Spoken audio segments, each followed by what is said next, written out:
আজ আমার বিয়ে। নিজেকে অনেক ভাগ্যবান মনে হচ্ছে, কারণ যার সাথে আমার বিয়ে হবে তার সাথে আমার প্রায় 1 বছর রিলেশন ছিল। আর আজ আমাদের ভালোবাসা পূর্ণতা পেতে চলেছে। ও, আপনাদের তো আমার পরিচয় দেওয়া হয় নাই। আমি আদনান সামিরাজ, মা বাবার একমাত্র ছেলে। আর আজ আমারই বিয়ে। আমি কিন্তু এখনো পিচ্চি আছি, শুধু গল্পে বিয়ে হবে, বাকিটুকু পরে জানতে পারবেন। আমার যার সাথে বিয়ে হবে তার নাম ঈশা। আমরা একে অপরকে অনেক ভালোবাসি। কিছুক্ষণ পরে আমার বাবা আমার রুমে আসলো আর বলল, রাজ, তুই এখনো রেডি হওয়া বাদ দিয়ে বসে আসছিস কেন? তাড়াতাড়ি রেডি হয়ে নে, সবাই তো তোর জন্য অপেক্ষা করছে। আব্বু তুমি যাও, আমি 2 মিনিটের মধ্যে আসছি। তারপর আব্বু চলে গেল আর আমি রেডি হওয়ার জন্য ওয়াশরুমে গেলাম। কিছুক্ষণ পর রেডি হয়ে নিচে নামলাম। তখন আমার আম্মু আমার কাছে এসে বলল, বাহ, আমার ছেলেকে তো অনেক হ্যান্ডসাম লাগছে। থ্যাংক ইউ আম্মু। হুম, হয়েছে। এখন যাও, সবাই গাড়িতে অপেক্ষা করছে। হুম আম্মু, এখন আসি। আম্মুর কাছ থেকে বিদায় নিয়ে আমি গাড়িতে গিয়ে বসলাম। আর তখন আমার বন্ধুরা আমাকে নানানভাবে জ্বালাতে লাগলো। কিছুক্ষণ পরে আমি আবার শ্বশুরবাড়ি এসে পৌঁছালাম। শ্বশুরবাড়ির সবাই আমাকে অনেক আদরেই বরণ করে নিল। আমিও আমার বন্ধুরা সবাই বসে আছি। তখন আমার আব্বু আমার কাছে এসে বলল, রাজ, একটু এই দিকে আয় তো, তোর সাথে আমার কিছু কথা। জি আব্বু বলো। ঈশা অন্য ছেলের সাথে পালিয়েছে। এই কথা শোনার পর মনে হলো যেন কেউ সজোরে আমার বুকে আঘাত করলো। তাও আমি নিজেকে সামনে নিয়ে বললাম, কি বলছো এগুলা? ঈশা আমার সাথে এমন করতে পারে না।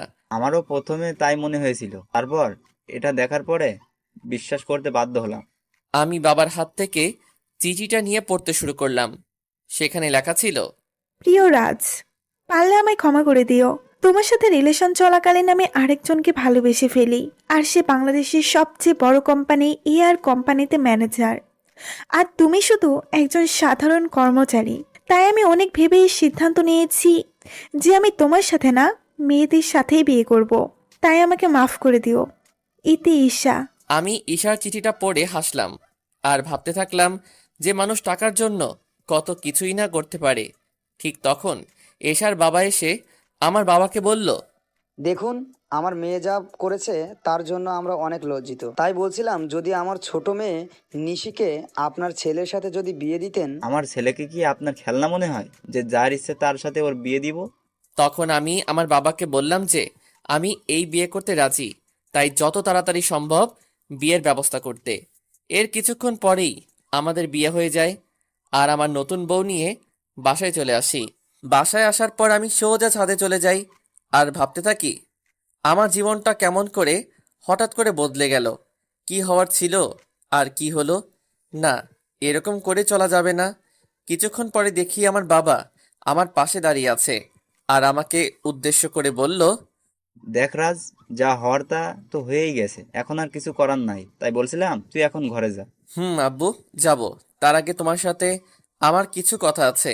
এতে অনুমতি নেওয়ার কি আছে? যা বলতে চাস বল। আব্বু, আমি সবকিছুর দায়িত্ব বুঝে নিতে চাই। তুমি সবকিছুর ব্যবস্থা করো, আমি 2 দিন পরে সবকিছু শুরু করব। ও, এই কথা। তুই কিছু চিন্তা করিস না, আমি সবকিছুর ব্যবস্থা করছি। এখন তুই রুমে যা, বৌমা সেই অনেকক্ষণ ধরে অপেক্ষা করছে। তারপর আমি আমার রুমের দিকে এগুতে থাকি আর রুমের দরজার কাছে দাঁড়িয়ে ভাবতে থাকি ঢুকবো কি ঢুকবো না। তারপর কিছু না ভেবে ঢুকে পড়ি। আর ঢোকা মাত্র আমার শালিকা, মানে আমার নতুন বউ, আমায় সালাম করে। তখন আমি তাকে বলি, দেখো নিশি, তুমি তো জানো আমাদের বিয়েটা কিভাবে হয়েছে। তাই আমি চাই আগে আমরা একে অপরকে ভালোভাবে জানবো, তারপর নতুন জীবন শুরু করব। উত্তরে নিশি শুধু মাথা নড়ালো। তাই বেশি কিছু না বলে নিশিকে বিছানায় আর আমি সোফায় শুয়ে পড়ি আর হারিয়ে যাই ঘুমের রাজ্যে। সকালে একটা মিষ্টি কণ্ঠে ঘুম ভাঙে। তখন আমি চোখ মেলে দেখি নিশি আমায় ডাকছে। আমি ওর দিকে তাকিয়ে নিজের চোখ সরাতে পারছি না, কারণ নিশি মাত্র শাওয়ার নিয়ে বের হলো আর ভেজা চুলে নিশিকে অসাধারণ লাগছে। তখন আবার নিশির কথায় বাস্তবে ফিরি। তাই আমি নিশিকে জিজ্ঞাসা করলাম, কি হয়েছে, এত ডাকছো কেন? নিচে সবাই নাস্তা করার জন্য ডাকছে, আপনাকে আর আমাকে, তাই। ও, তুমি একটু ওয়েট করো, আমি ফ্রেশ হয়ে আসছি। তারপর আমি ফ্রেশ হওয়ার জন্য ওয়াশরুমে যাই। আর যখন বের হয় তখন নিশিকে দেখে ক্রাশ খাই, কারণ আমি বের হয়ে দেখি নিশি একটা নীল শাড়ি পরে আছে, তার সাথে হালকা সাজ। এমনিতেই আমার নীল কালার অনেক প্রিয়। আমি ভালো করে লক্ষ্য করে দেখলাম যে নিশি ভালোভাবে শাড়ি পরতে পারে নাই, কোনো রকম শুধু পেঁচিয়ে রেখেছে। এটা দেখে আমি জোরে হেসে দিলাম। আর তখন নিশি আমার কাছে এসে বলল, এ কি, আপনি পাগলের মতো হাসছেন কেন? কি আমি পাগল? নয়তো কি, পাগল না হলে কেউ এমন করে হাসে? তোমার শাড়ি পরা দেখলে যে কেউ পাগল হয়ে যাবে। দেখুন, একদম হাসবেন না। আমি শাড়ি পরতে পারি না, তাই বলে এইভাবে হাসতে হবে? ঠিক আছে, আর হাসবো না। তার আগে তুমি আমার কাছে আসো, তোমায় ভালো করে শাড়ি পরিয়ে দেই। আপনি শাড়ি পরাতে পারেন? পারি। দাঁড়াও, তোমাকে পরিয়ে দেই। তারপর আমি নিশিকে শাড়ি পরিয়ে দেই। আর নিশি আমার দিকে অপলক তাকিয়ে আছে। শাড়ি পরানো শেষে আমি নিশির দিকে তাকিয়ে ওর প্রেমে পড়ে যাই, কারণ শাড়িতে নিশিকে অপরূপ সুন্দর লাগছে। আর নিশি দেখতে ঈশার থেকেও অনেক সুন্দর। আমি ওর দিকে তাকিয়ে আছি, এমন সময় নিশি আমাকে বলে, বাহ, আপনি তো দেখছি অনেক ভালো শাড়ি পরাতে পারেন। নিশ্চয়ই আপুকে পরানোর জন্য শিখেছেন। এটা বলেই নিশি নিজের জিহ্বায় কামড় দেয়, কারণ সে ভুল কথা বলে ফেলেছে। আর ঈশার কথা শুনে আমার মন আবার খারাপ হয়ে যায়। তাই আমি নিশিকে বলি, চলো এখন নিচে যাওয়া যাক, সবাই আমাদের জন্য অপেক্ষা করছে। তারপর আমি আর নিশি নিচে যাই। তখন সবাই আমাদের দিকে অবাক হয়ে তাকিয়ে থাকে, কারণ আমিও একটা নীল শেরওয়ানি পরেছি। তারপর আমি আর নিশি খাওয়ার টেবিলে পাশাপাশি বসি। আর খাওয়ার এক পর্যায়ে আমি আব্বুকে বলি, আব্বু, আমি ইয়ামিনের সাথে সব কথা বলে নিয়েছি। আর কাল সকালে আমি আর নিশি কয়েকদিনের জন্য ঢাকায় যাব। বুঝেছি। আর আমিও সব কথা বলে রেখেছি, কালকে সকালে তোদের ঢাকার ফ্লাইট। আমি যা যা বলেছিলাম সব কিছুর অ্যারেঞ্জমেন্ট কি হয়ে গেছে আব্বু? না, সব হয় নাই, তবে আজকের মধ্যে হয়ে যাবে। তারপর আরো কিছু কথা বলে আমি আর নিশি রুমে আসলাম। তখন নিশি আমায় জিজ্ঞাসা করলো যে আমরা কেন ঢাকায় যাব। তাই আমি তাকে বললাম যে এটা আমার তরফ থেকে নিশির জন্য সারপ্রাইজ। আর আমি নিশিকে ব্যাগ গুছিয়ে রাখতে বলি। নিশি আমার কথা মতো নিজের ব্যাগ গুছিয়ে রাখে। অন্যদিকে ঈশা আর মেহেদিও বিয়ে করেছে, আর তারা দুজনই অনেক খুশি। আর তখন মেহেদির ফোনে একটা কল আসে। হ্যালো, কি বলছেন? ও স্যার, আপনি কিছু দরকার আছে নাকি? ওকে স্যার, আমি সব ব্যবস্থা করে দিব। এখন রাখি। কে ফোন করেছিল? আমাদের নিউ সিও ফোন করেছিল আর বলল যে কাল তিনি ও তার ওয়াইফ আসবে ঢাকায়। তাই একটা গ্র্যান্ড পার্টির অ্যারেঞ্জমেন্ট করা হয়েছে, আর সেখানে আমাকে আমার বউকে নিয়ে উপস্থিত থাকতে হবে। ও, হুম, চলো এখন ঘুমাতে যাই, কাল আবার অনেক কাজ আছে। তার পরের দিন মেহেদি আর ঈশা পার্টিতে যায়। আর তার পৌঁছানোর কিছুক্ষণ পরে হেলিকপ্টারে করে মেহেদির নিউ বস আসে। আর অফিসের সব স্টাফ তাকে স্বাগতম জানানোর জন্য যায়। আর যখনই নতুন বস ও তার ওয়াইফ হেলিকপ্টার থেকে নিচে নামে, তখন ঈশা প্রচণ্ড রকমের একটা শক খায়। কারণ মেহেদির কোম্পানির নতুন বস অন্য কেউ না, তার প্রাক্তন প্রেমিক রাজ, এই কোম্পানির বস। আর তার ওয়াইফ হলো ঈশার আপন বোন নিশি। কিন্তু এটা কিভাবে সম্ভব? রাজ তো ঈশাকে বলেছিল যে সে একজন সাধারণ ঘরের ছেলে, কিন্তু সে এত বড় কোম্পানির মালিক হলো কিভাবে? তারপর আমি আর নিশি হেলিকপ্টার থেকে নেমে আসি আর দেখি যে ঈশা আমাদের দিকে অবাক চোখে তাকিয়ে আছে। সে হয়তো ভাবছে আমি এখানে কেমন করে আসলাম, আর মালিকই বা কেমন করে হলাম। কারণ আমি ঈশাকে বলেছিলাম যে আমি একটা কোম্পানির সাধারণ একজন কর্মচারী। হেলিকপ্টার থেকে নামার পরে সবাই আমাকে আর নিশিকে নিয়ে ব্যস্ত হয়ে পড়ে। তখন ঈশা আর ওর হাজবেন্ড মেহেদি আমাদের কাছে আসে আর আমাদের স্বাগতম জানায়। তখন ঈশা আমাকে বলে, রাজ, তুমি এখানে কি করো? আর তুমি এআর কোম্পানির সিও হলে কিভাবে? কেন মিস ঈশা, অবাক হচ্ছেন নাকি? এখানে তো অবাক হওয়ার কিছুই নেই, কারণ আমি আপনাকে একবার বলেছিলাম বিয়ের পরে আপনার জন্য একটা বড় সারপ্রাইজ অপেক্ষা করছে। কিন্তু আপনি কি করলেন? আমি ঈশার সাথে কথা বলছিলাম, তখন মেহেদি এসে আমাকে বলল, স্যার, এ হলো ঈশা, আমার ওয়াইফ। 2 দিন হলো আমাদের বিয়ে হয়েছে। Nice to meet you miss Isha. Thank you sir. তা মেহেদি সাহেব, আমি যা যা বলেছিলাম সবকিছুর অ্যারেঞ্জমেন্ট কি হয়েছে? জি স্যার, সব কিছুর অ্যারেঞ্জমেন্ট করা হয়েছে। আপনি কি আগে একটু রেস্ট নেবেন? আমি আর নিশি আগে একটু রেস্ট নিব, তারপরে পার্টিতে জয়েন করব। আর আপনাকে পরিচয় করিয়ে দেই, ইনি হলেন নিশি, আমার ওয়াইফ। হ্যালো ম্যাম, কেমন আছেন? জি, ভালো আছি। তখন আমি ঈশার দিকে লক্ষ্য করে দেখি সে আমার আর ঈশার দিকে অবাক চোখে তাকিয়ে আছে। তাই আমি মনে মনে বলি, এখনো তো কিছুই দেখোনি, দেখতে থাকো কি হয়। তখন মেহেদি আমাকে আর নিশিকে একটা রুমে নিয়ে যায় আর বলে এখানে কিছুক্ষণ রেস্ট নিতে। এই বলে মেহেদি সাহেব সেখান থেকে চলে যায়। তখন নিশি আমার কাছে এসে বলে, এগুলো কি হচ্ছে আমাকে কি প্লিজ বলবেন? মানে কিসের কথা বলছো তুমি? বুঝতে পারছেন না আমি কিসের কথা বলছি? কই না তো। বুঝতে পারছেন না নাকি বুঝতে চাইছেন না? আরে তুমি বোঝাই না বললে কেমন করে বুঝবো? এগুলো কি? আমি তো শুনেছিলাম আপনি একটা কোম্পানির একজন সাধারণ কর্মকর্তা। শুধু আমি না, আমার পুরো পরিবার জানতো যে আপনি একটি কোম্পানিতে কাজ করেন। তাহলে হুট করে এত বড় কোম্পানির সিইও কেমন করে হলেন? হুট করে আমি এই কোম্পানির সিইও হই নাই। এই কোম্পানির ওনার হলো আমার বাবা, বুঝেছো? আর সেই হিসেবে আমি এই কোম্পানির সিইও। আর কেন আমি আমার আসল পরিচয় গোপন করেছি সেটা না হয় তোমাকে পরে বলবো। সেটা না হয় বুঝলাম, কিন্তু আপনি কেন আপনার আসল পরিচয় গোপন করলেন সেটা আগে বলুন। বললাম তো আমি তোমাকে সব বলবো, তার আগে তুমি কান্না বন্ধ করো। নিশিকে নিজের বুকের মাঝে জড়িয়ে নিয়ে, কেন জানি নিশির কান্নাটা আমার সহ্য হলো না। তারপর নিশিও আমায় জড়িয়ে ধরে কান্না করতে থাকলো। এভাবে কিছুক্ষণ নিশি কান্না করলো। তারপর যখন সে বুঝতে পারলো যে সে আমায় জড়িয়ে ধরে আছে, তখন হঠাৎ করে আমায় ছেড়ে দিয়ে বলল, আমি সরি, আসলে আমি বুঝতে পারি নাই, তাই এমনটা করেছি।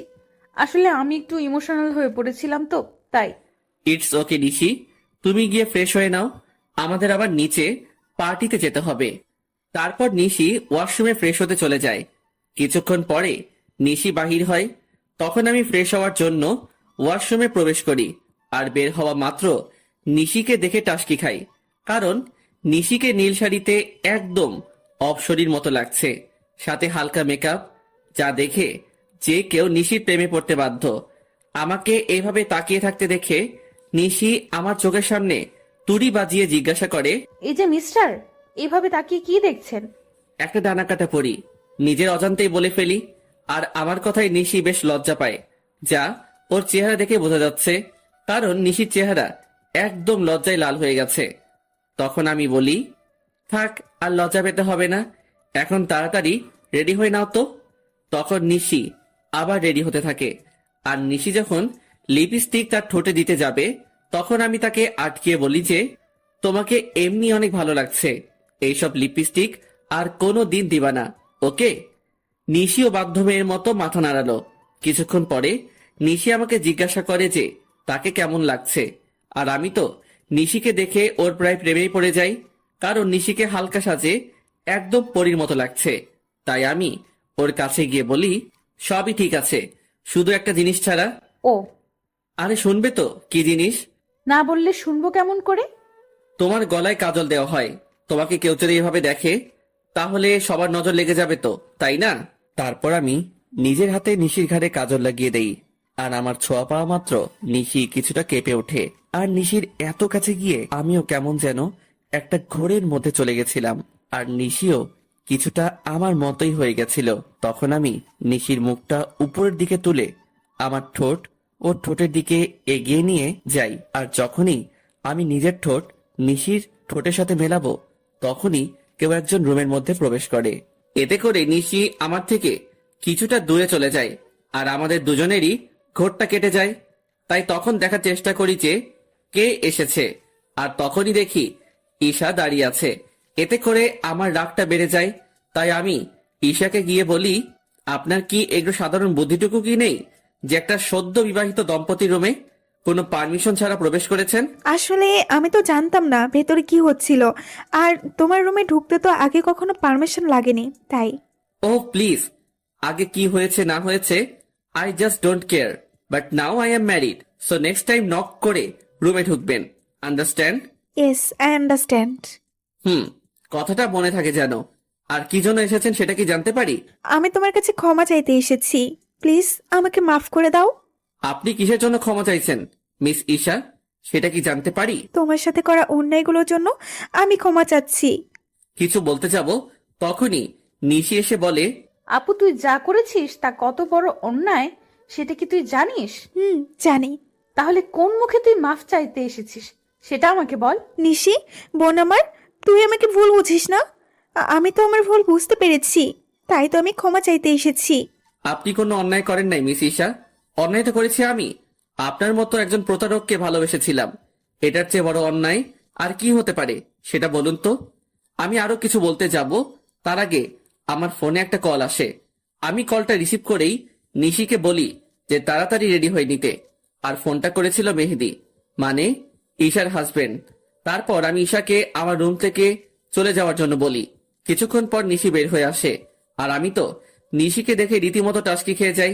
কারণ নেভি ব্লু শাড়িতে নিশিকে অসাধারণ লাগছে, তার সাথে হালকা মেকআপও করেছে। আমাকে এভাবে তাকিয়ে থাকতে দেখে নিশি আমাকে বলে, এই যে মিস্টার রাজ, এইখানে দাঁড়িয়ে থাকবেন নাকি নিচেও যাবেন?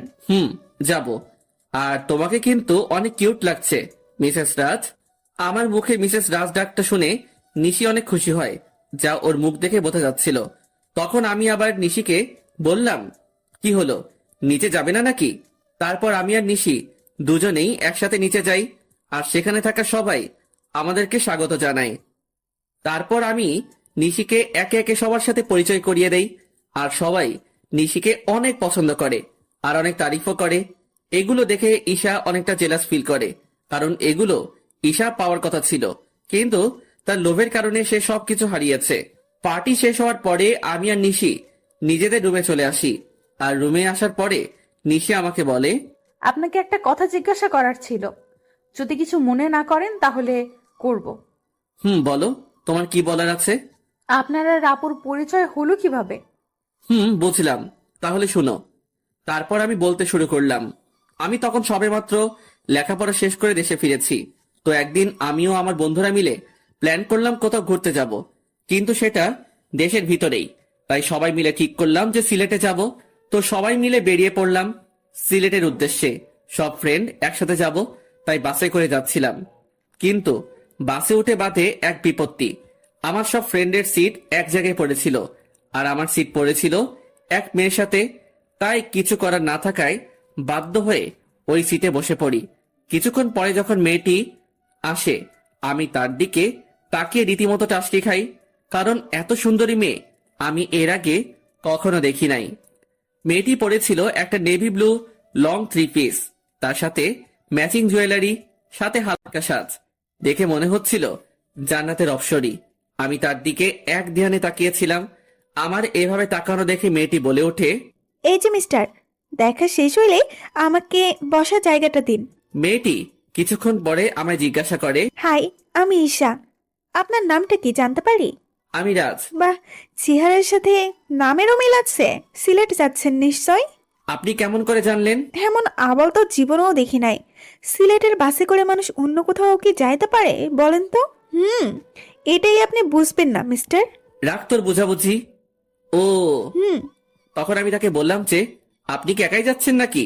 উত্তরে সে বলল, একা কেন যাব? আমার সাথে তো আপনি আছেন, তাই না?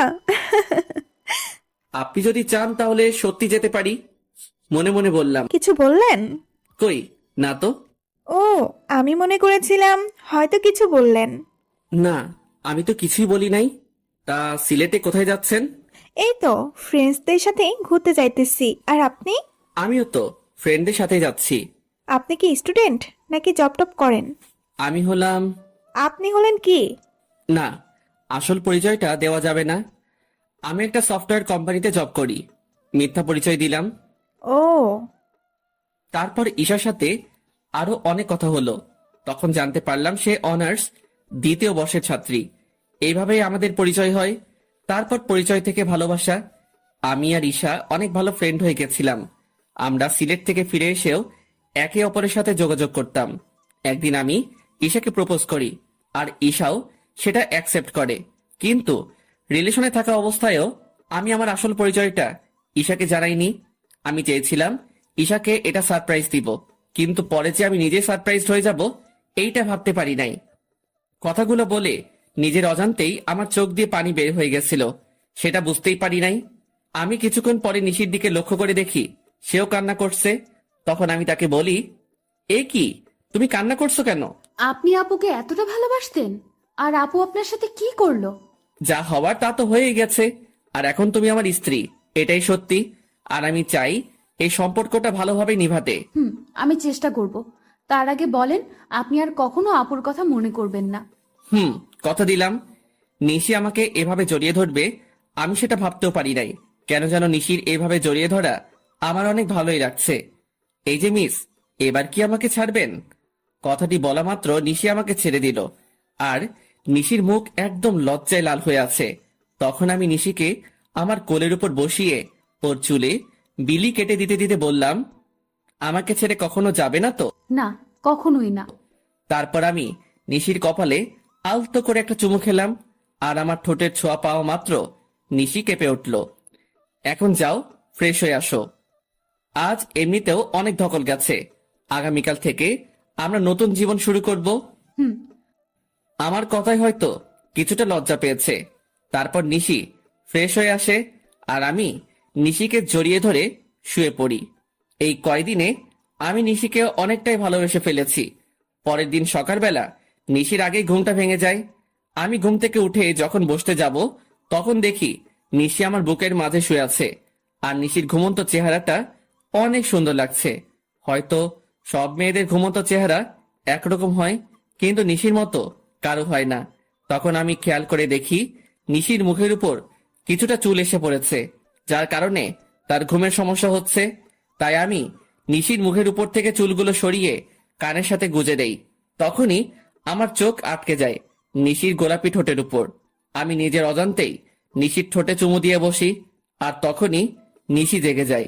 আমাকে ওর এত কাছে দেখে নিশি কিছুটা ঘাবড়ে যায়, আর আমি ওকে কিস করেছি এটা বুঝতে পেরে নিশি লজ্জা পেয়ে আমার বুকের মাঝে মুখ লুকিয়ে ফেলে। তখন আমি নিশিকে বলি, এই কি হলো তোমার, আর এমন কেন করছো? আমার মনে হয় লজ্জা করে না। বাবা, এখনই এত লজ্জা? তাহলে রাতে যা হবে তখন কি করবা? যা ফাজিল কোথাকার, মুখে কিচ্ছু আটকায় না। নিশি জানো, তোমার ঠোঁটের স্বাদ কিন্তু সেই রকম। নিশিকে লজ্জা দেওয়ার জন্য। যা। আর আমি বসে বসে ভাবতে লাগলাম, পাগলিটা এই কয়দিনে আমাকে অনেক ভালোবেসে ফেলেছে, আর আমিও ওকে অনেক ভালোবেসে ফেলেছি। কিছুক্ষণ পরে নিশি ওয়াশরুম থেকে বাহির হলো, আর আমি ফ্রেশ হতে চলে গেলাম। আমি ফ্রেশ হয়ে এসে দেখি নিশি চুল বুঝছে। তখন আমি নিশিকে পেছন থেকে জড়িয়ে ধরি, আর নিশি চুলের মধ্যে নাক ডুবিয়ে দেই। এতে নিশি কিছুটা কেঁপে ওঠে। আমি নিশির চুলের গন্ধে কোথায় যেন হারিয়ে গিয়েছিলাম। নিশির ডাকে আমার ঘোর ভাঙলো। নিশি আমাকে বলল, এই যে মিস্টার, অফিসে যাবেন না নাকি? এত সুন্দর বউ রেখে কিভাবে অফিস যাই বলো তো? তার চেয়ে বরং চলো তুমি আর আমি ঘুরতে যাই। সত্যি বলছেন? না, মিথ্যা বলছি। আমার কথা শুনে নিশির হাসি মাখা মুখ নিমিষেই গায়েব হয়ে গেল। তখন আমি বললাম, থাক আর ঢং করতে হবে না, তাড়াতাড়ি গিয়ে রেডি হয়ে আসুন। আপনি অনেক কিউট। বলে আমাকে কিস করে এক দৌড়ে পালালো। আমি তখন মনে মনে বললাম, পাগলি একটা। কিছুক্ষণ পরে নিশি নেভি ব্লু শাড়ি পরে বের হলো, আর সাথে হালকা সাজ। এতে নিশিকে আরো বেশি সুন্দরী লাগছিল। তারপর নিশি আমার কাছে এসে বলে, চলুন, আমি রেডি। চলো। তারপর আমি ম্যানেজারকে ফোন দিয়ে আসতে বলি। ম্যানেজার মানে ঈশার হাজবেন্ড। কিছুক্ষণ পরে ঈশা ও তার হাজবেন্ড আসে, আর আমাকে বলে, স্যার, আপনি যা যা বলেছিলেন সব রেডি। ধন্যবাদ মেহেদি সাহেব। আরে, এতে ধন্যবাদ দেওয়ার কি আছে? মেহেদি সাহেব, আমি আপনাকে একটা জিনিস আনতে বলেছিলাম, সেটা কি এনেছেন? হ্যাঁ স্যার, এনেছি, এই নিন। তখন আমি নিশিকে ডাকি আর জিজ্ঞাসা করি, এটা কেমন হয়েছে? আপনাদের তো বলতেই ভুলে গিয়েছি, ওই প্যাকেটের মধ্যে একটা নেকলেস ছিল, যেটা আমি নিশির জন্য আনতে বলেছিলাম। Wow, it's gorgeous. এবার পড়ুন দেখি। এটা আমার জন্য? এবার পড়ুন তো। না, আপনি আমাকে পরিয়ে দিন। তো কি আর করার, সবার সামনে আমি নিশিকে নেকলেসটা পরিয়ে দিলাম। পরানোর পর ঈশার দিকে তাকিয়ে দেখি সে কেমন করে যেন তাকিয়ে আছে নিশির দিকে। হয়তো সে এটা ভাবছে যে যা ওর পাওয়ার কথা ছিল সেটা তার ছোট বোন পাইতেছে। তারপর আমি আর নিশি ঘুরতে বাহির হলাম। সারাদিন ঘোরাঘুরি করে যখন নদীর ধারে গিয়ে বসলাম, তখন নিশি বলল যে সে ফুচকা খাবে। অনেক বোঝানোর পরেও কোনো লাভ হইল না, তাই তাকে ফুচকা খেতে নিয়ে গেলাম। আর আমি নিশির ফুচকা খাওয়া দেখে অবাক না হয়ে পারলাম না। মেয়েরা এত ফুচকা কিভাবে খেতে পারে সেটা আল্লাহই ভালো জানে। প্রায় অনেক রাত হয়ে যায় বাসায় ফিরতে। তারপর বাসায় ফিরেই আমি ওয়াশরুমে চলে যাই ফ্রেশ হতে। আমি বের হওয়ার পরে নিশি ঢুকে। কিছুক্ষণ পরে নিশি বাহির হয়। তখন আমি নিশিকে গিয়ে পেছন থেকে জড়িয়ে ধরি আর বলি, সকালে কি বলেছিলাম মনে আছে? নিশি উত্তরে শুধু মাথা নাড়ালো। তাহলে শুরু করা যাক। আমি কি নিষেধ করেছি নাকি? আমি নিশির শাড়ি পেয়ে ওকে কোলে তুলে নেই আর বিছানায় গিয়ে রাখি। তারপর আমি নিশির গলায় আস্তে করে কয়েকটা কিস করি। এতে নিশির নিঃশ্বাস আস্তে আস্তে ঘন হতে থাকে। তারপর আমরা দুজন হারিয়ে যাই ভালোবাসার অতলে। আর কিছু কমু না, লজ্জা লাগে। পরের দিন সকালে নিশির ডাকে আমার ঘুম ভাঙে। নিশি মাত্র গোসল করে এসেছে আর ওকে দেখতেও অসাধারণ লাগছে। তাই আমি নিশিকে এক টানে আমার বুকের উপর নিয়ে আসি। তখন নিশি বলে, সারা রাত দুষ্টামি করেও হয় নাই, এখন আবার শুরু করেছেন? তাড়াতাড়ি রেডি হয়ে অফিস যান। ওকে বাবা, আমি যাইতেছি। তার আগে একটা কিস দাও। একটা দিলে যাবেন? যাবো।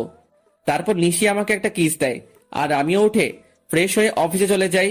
কিছুদিন পরে আমি আর নিশি আমাদের বাসায় চলে আসি আর সেখান থেকেই অফিস শুরু করি। খুনসুটি ভালোবাসায় আমাদের দিন খুব ভালোই চলছিল, কিন্তু একদিন হঠাৎ করে সবকিছু এলোমেলো হয়ে যায়। দেখতে দেখতে আমার আর নিশির বিয়ের 3 মাস পার হয়ে গেছে। আর এই 3টা মাসের মধ্যে নিশি একদিনও আমার বুকে মাথা না দিয়ে ঘুমায় না। এই 3 মাসে আমার দুজনকে অনেক বেশি ভালোবেসে ফেলি। সকালে আমি অফিসের জন্য রেডি হচ্ছিলাম, তখন নিশি এসে আমাকে পেছন থেকে জড়িয়ে ধরে আর বলে, আজ অফিস থেকে একটু তাড়াতাড়ি আসবেন কেমন? আজ আপনার জন্য একটা সারপ্রাইজ আছে। কি সারপ্রাইজ গো বউ? এখন বলা যাবে না, আগে অফিস থেকে ফিরুন, তারপর বলবো। ওকে, এবার আমার কাছে আসো তো, তোমায় একটু আদর করে নেই। সবসময় দুষ্টুমি, তাই না? না গো বউ, তুমি জানো না, তোমায় আদর না করে গেলে আমার দিন ভালো যায় না। তাই এখন আর কোনো কথা না বলে আমার কাছে আসো। তারপর নিশি আমার কাছে আসলো আর আমি নিশির ঠোঁটজোড়া আমার দখলে নিয়ে নিলাম। প্রায় 5 মিনিট পরে ছাড়লাম। তারপর আমি নিশিকে বললাম, আমি এখন আসি। আপনি খুব স্বার্থপর। কেন গো, আমি আবার কি করলাম? আপনি তো ঠিকই আপনার ভাগের আদরটা নিলেন, আর আমার পাওনাটা না দিয়েই চলে যাচ্ছেন। ও কি বোঝাতে চাইছে সেটা আমি বুঝতে পেরে আমি নিশিকে আমার কাছে ডাকি, কিন্তু সে আসবে না। মহারানী বলে, নিশি বাবু আমার কাছে আসো। আমি কোনো বাবু নই, আর নিশি রাগ করেছে, তাই কারোর সাথে কথা বলবে না। ও তাই, দেখি এবার নিশি কেমন করে রাগ করে থাকে। এই বলে নিশিকে আমার কাছে নিয়ে এসে ওর কপালে একটা ভালোবাসার পরশ এঁকে দেই আর নিশি আমাকে শক্ত করে জড়িয়ে ধরে। নিশি সোনা, এবার ছাড়ো, আমার তো অফিসে লেট হয়ে যাচ্ছে। আর একটু থাকি না। না বাবু, আবার পরে থেকো, আমি এখন অফিসে যাব যে। ওকে, সাবধানে যাবেন কিন্তু। যথা আজ্ঞা মহারানী। যাও বৎস। উফ, এই হাসিটার জন্য আমি সব করতে পারি। এই যে মিস্টার, এবার যান। বাই। তারপর আমি অফিসে চলে আসি, কিন্তু অফিসেও মন বসছে না। তাই নিশিকে ফোন দিলাম। অপরদিকে নিশি ভাবছে, আজ যখন ও জানতে পারবে যে ও বাবা হতে চলেছে, তখন কতই না খুশি হবে। আমার যে আর অপেক্ষা সহ্য হচ্ছে না, মন চাইছে ওকে এখনই গিয়ে বলে আসি। নিশি এগুলো ভাবছিল, এমন সময় ওর ফোন বেজে ওঠে আর নিশি ফোনের স্ক্রিনে তাকিয়ে দেখে আমি ফোন দিয়েছি।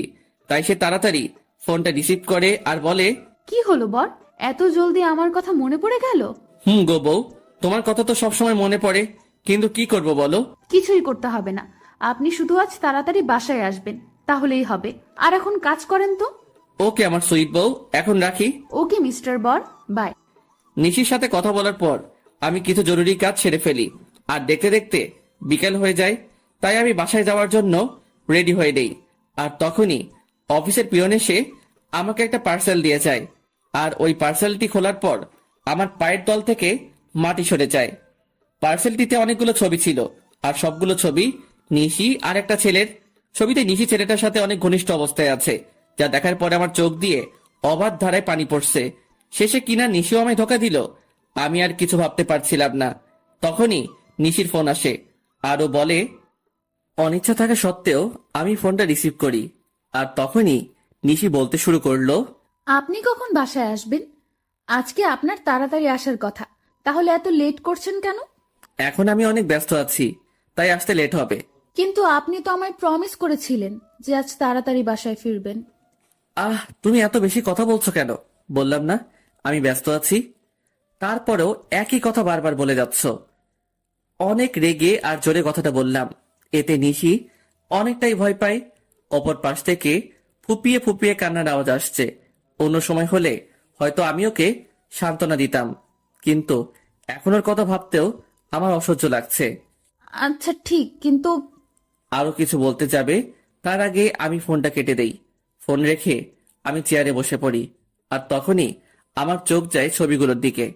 কারণ ছবির অপর পাশে একটা নম্বর লেখা ছিল, তাই আমি ওই নম্বরে ফোন দেই। আর ফোনটা রিসিভ করে একজন ছেলে, সে ফোনটি ধরে বলতে শুরু করে, আরে মিস্টার রাজ, এত তাড়াতাড়ি ফোন করলেন যে? কে আপনি, আর আমাকে কেমন করে চিনলেন? আমি কে সেটা না হয় দেখা করেই আপনাকে বলবো। আমি কোনো অচেনা লোকের সাথে দেখা করি না। আমি সেটা জানি মিস্টার রাজ, তাই তো বলছিলাম যদি ছবিগুলোর ব্যাপারে জানতে চান তাহলে আমার সাথে দেখা করুন। আমি কি করব বুঝতে পারছি না। আমাকে তো জানতেই হবে এই ছবি ছেলেটাকে, আর নিশির সাথেই বা তার কি সম্পর্ক। তাই আমি সেই লোকটির সাথে দেখা করার জন্য রাজি হয়ে যাই, আর সেই লোকটি আমাকে একটা ঠিকানা দেয়। তাই আমি দেরি না করে বেরিয়ে পড়ি, আর কিছুক্ষণের মধ্যে সেখানে পৌঁছে যাই। সেখানে পৌঁছানো মাত্র আমি লোকটিকে ফোন দেই, কিন্তু লোকটি ফোন ধরছে না। আমি বেশ কয়েকবার ফোন দেই, কিন্তু প্রতিবারই ব্যর্থ হই। আমি প্রায় ঘন্টাখানিক ধরে অপেক্ষা করছিলাম। তখন কেউ একজন বলে উঠল, অপেক্ষা করার জন্য ধন্যবাদ। আমি পিছনে তাকিয়ে দেখি লোকটি আর কেউ নয়, নিশির সাথে যার ছবি রেখেছিলাম এটি সেই লোক। তবুও আমি মাথা ঠান্ডা রাখার চেষ্টা করে বলি, আমাকে এখানে ডাকার কারণ কি, আর আপনি বা কে? আমি সাজিদ রহমান। আমি আর নিশি একে অপরকে অনেক ভালোবাসি, সেটা বলার জন্যই আপনাকে ডেকেছি। লোকটির কথা শুনে আমার মাথা গরম হয়ে গেল, তাই আমি রাগের মাথায় লোকটিকে মারতে শুরু করলাম। এমন সময় আমি একাই থেমে যাই, আর তাকে বলি, আপনি যেটা বলছেন সেটা সত্যি, এটা আমি কিভাবে বিলিভ করব? সেজন্যই তো আমি আপনাকে ছবিগুলো পাঠিয়েছি, আর এখন বিলিভ করা আর না করা সেটা আপনার ব্যাপার। আমি কি বলবো কিছু ভেবে পাচ্ছিলাম না, কারণ ছবিতে নিশি আর সাজিদকেই দেখা যাচ্ছে। তাই আর কথা না বাড়িয়ে লোকটিকে বললাম, নিশি যদি আপনাকে ভালোবাসে তাহলে সে আপনাকে কেন বিয়ে করলো? বিয়েটা কিভাবে হয়েছে সেটা আপনি নিশ্চয় জানেন রাজ। তাহলে নিশি কেন 3 মাস আমার সাথে থাকলো? সেটার কারণ আছে, আর কারণটা হলো আপনার সম্পত্তি। আর আপনারা যেদিন ঢাকায় যান সেদিন আমার আর নিশির পালানোর কথা ছিল, কিন্তু যখন আমরা জানতে পারলাম যে আপনি একজন স্বনামধন্য ব্যবসায়ী, তখন আমি আর নিশি আপনার সম্পত্তি হাতিয়ে নেওয়ার প্ল্যান বানাই। লোকটির কথা শুনে আমার কষ্টের মাত্রাটা আরো বেড়ে গেল, কারণ প্রথমে টাকার জন্য ঈশা আমার সাথে বেইমানি করলো, আর এখন আমি যাকে সবচেয়ে বেশি ভালোবাসি সেও আমার সাথে। না, আর কিছু ভাবতে পারছি না। তাই আমি হোটেল থেকে বের হয়ে আসি, আর আমার উকিলকে ফোন দিয়ে ডিভোর্স পেপারটা তৈরি করতে বলি। তাও মাত্র 1 ঘন্টার মধ্যে। উকিলের কাছ থেকে ফিরতে ফিরতে প্রায় রাত 1টা বেজে যায়।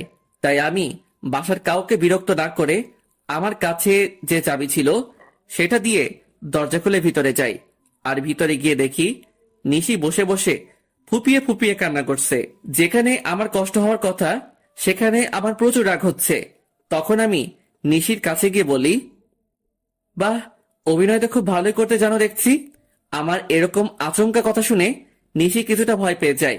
পরে সে নিজেকে সামনে নিয়ে বলে, মানে আপনি কি বলতে চাইছেন?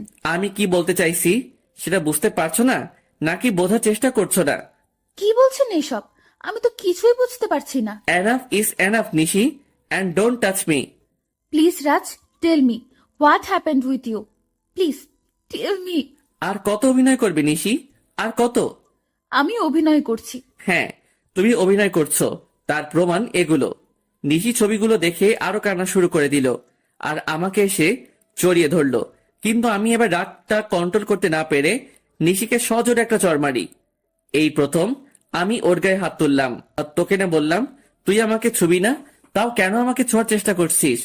আর এই নে, তুই যার জন্য এত অভিনয় করেছিস, আমার সমস্ত সম্পত্তি আমি তোর নামে লিখে দিয়েছি, আর আমাকেও মুক্তি দে। তারপর আমি ওর দিকে ডিভোর্স পেপার আর সম্পত্তির পেপারস এগিয়ে দেই। তখন নিশি বলে, বেশ, আপনি যখন আমার থেকে মুক্তি চান তবে তাই হোক। এই বলে নিশি ডিভোর্স পেপারে সাইন করে দেয়। আর শুনুন মিস্টার রাজ, আপনার সম্পত্তির আমার কোনো প্রয়োজন নেই, তাই এগুলো আপনার কাছেই রাখুন। কথাগুলো বলে নিশি কান্না করতে করতে বাড়ি থেকে বের হয়ে গেল। আমার অনেক ইচ্ছা হচ্ছিল ওকে আটকাবার, কিন্তু সেই অধিকারটা আর আমার নেই। এখন নিশিকে ছাড়াই আমাকে থাকতে হবে। 1 বছর পর নিশি আমায় ছেড়ে গেছে, প্রায় 1 বছর হলো। এই 1 বছরে এমন কোনো রাত নেই যে রাতে আমি নিশির জন্য চোখের জল ফেলি নাই। কিন্তু এই 1 বছরে আমি নিশির কোনো খোঁজ করি নাই, হয়তো রাগের বশে। এই 1 বছরে আমি কারোর সাথে ভালো করে কথা বলি নাই। সারাদিন অফিসের কাজে নিজেকে ব্যস্ত রেখেছি, আর রাতে নিশির সাথে কাটানো মুহূর্তগুলো ভেবে কষ্ট পেয়েছি।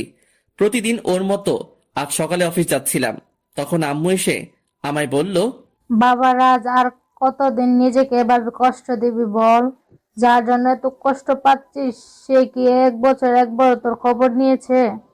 আহ আম্মু, এত ঘুরিয়ে পেঁচিয়ে কথা না বলে কি বলতে চাও সেটা বলো তো। বলছিলাম কি, তুই এবার একটা বিয়ে করে নে। আর কতদিন নিজেকে এভাবে কষ্ট মাঝে রাখবি বল? আমি তোমায় আগেও বলেছি আর এখনো বলছি, আমি কোনো বিয়ে করতে পারবো না। তোকে আমার দিব্যি, তুই আর বিয়ে তো অমত করবি না। কিন্তু আম্মু। আর কোনো কিন্তু নয়। আচ্ছা ঠিক আছে, তুমি যখন বলছো তখন তাই হোক, কিন্তু আমাকে এসবের মধ্যে টানবে না, আর বিয়েটা যাতে একদম সাধারণভাবে হয়। আচ্ছা, তুই যা বলবি তাই হবে। আসলে আমি আম্মুর মুখের দিকে তাকিয়ে বিয়েতে রাজি হলাম, কারণ এই 1 বছর আম্মু অনেক কষ্ট পেয়েছে। তারপর আমি অফিসে চলে আসি, কারণ আজ অফিসে নতুন পিএ নেওয়া হবে। ওর আমি আমার কেবিনে চলে যাই আর ম্যানেজারকে ডাকি। May I come in sir? Yes, come in. Sir, আপনার পিএর জন্য 3 জনকে সিলেক্ট করা হয়েছে, যদি আপনি একবার দেখে নিতেন। অবশ্যই দিন, আমি দেখতেছি। আমি ফাইলগুলো চেক করছিলাম, এমন সময় আমার চোখ আটকে গেল একটা ফাইলে। তাই আমি ম্যানেজারকে বললাম, ম্যানেজার সাহেব, এই মেয়েটাকে নিন, আর তার আগে কন্ট্যাক্ট পেপার সাইন করিয়ে নেবেন। Okay, I take leave now. Sure, you can. সেদিনকার মতো অফিসের সমস্ত কাজ শেষ করে বাসায় আসলাম, আর আসামাত্র আম্মু বলল, আমি একটা মেয়ে পছন্দ করছি, যদি তুই একবার দেখে নিতি। তার কোনো দরকার নেই, আর আমি বিয়েটা 1 মাস পরে করতে চাই। কিন্তু তুই। প্লিজ আম্মু, একটু বোঝার চেষ্টা করো। আচ্ছা ঠিক আছে। তারপর আমি আমার রুমে চলে আসলাম আর ফ্রেশ হয়ে ঘুমিয়ে পড়লাম। যদিও জানি ঘুম আসবে না, তবুও ঘুমানোর ব্যর্থ চেষ্টা করলাম, কারণ এখন রাতে আর ঘুম আসে না। যদিও আসে, তাও নিশির সাথে কাটানো মুহূর্তগুলো মনে হয় ভেঙে যায়। কোনোভাবে রাতটা পার করলাম। পরের দিন সকালে ঘুম থেকে উঠে ফ্রেশ হয়ে অফিসে চলে আসলাম। এসে দেখি আমার নিউ পিএ এখনো অফিস আসে নাই। তাই ম্যানেজারকে বলে আসলাম সে আসলে আমার সাথে দেখা করতে বলতে। তারপর আমি আমার কেবিনে চলে গেলাম। কিছুক্ষণ পরে কেউ আমার কেবিনের দরজা নক করলো, তাই আমি পেছন ফিরে বসলাম। May I come in sir? Yes, come in. আসলে স্যার, আমি আসার সময় জেমে আটকা পড়ে গেছিলাম, তাই আসতে লেট হইল। কিন্তু স্যার, আর কোনো দিন লেট হবে না। তাই বুঝি? এবার ওর দিকে ফিরে তাকালাম, আর সে আমাকে দেখে ভূত দেখার মতো চমকে উঠল। মনে হয় সে আমাকে এখানে আশা করে নাই। আ- আ- আপনি এখানে? আমি। অন্য কারো থাকার কথা ছিল বুঝি, মিস নিশি? আপনাদের তো বলাই হয়নি আমার পিএ হলো নিশি। এটা তো আপনার অফিস না, তাহলে এখানে কেমন করে আসলেন? আপনার বোধহয় কোথাও ভুল হচ্ছে, কারণ এই অফিসের ওনার আমি। হয়তোবা হতে পারেন, তবে আমি এই অফিসে জব করতে পারবো না।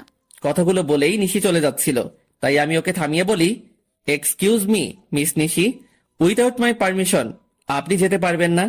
What the hell are you talking? আমি ঠিক কথাই বলছি। আর এইটা দেখুন, 2 বছরের আগে আপনি এই কোম্পানি ছাড়তে পারবেন না, আর যদিও ছাড়তে চান তাহলে আমার পারমিশন নিতে হবে।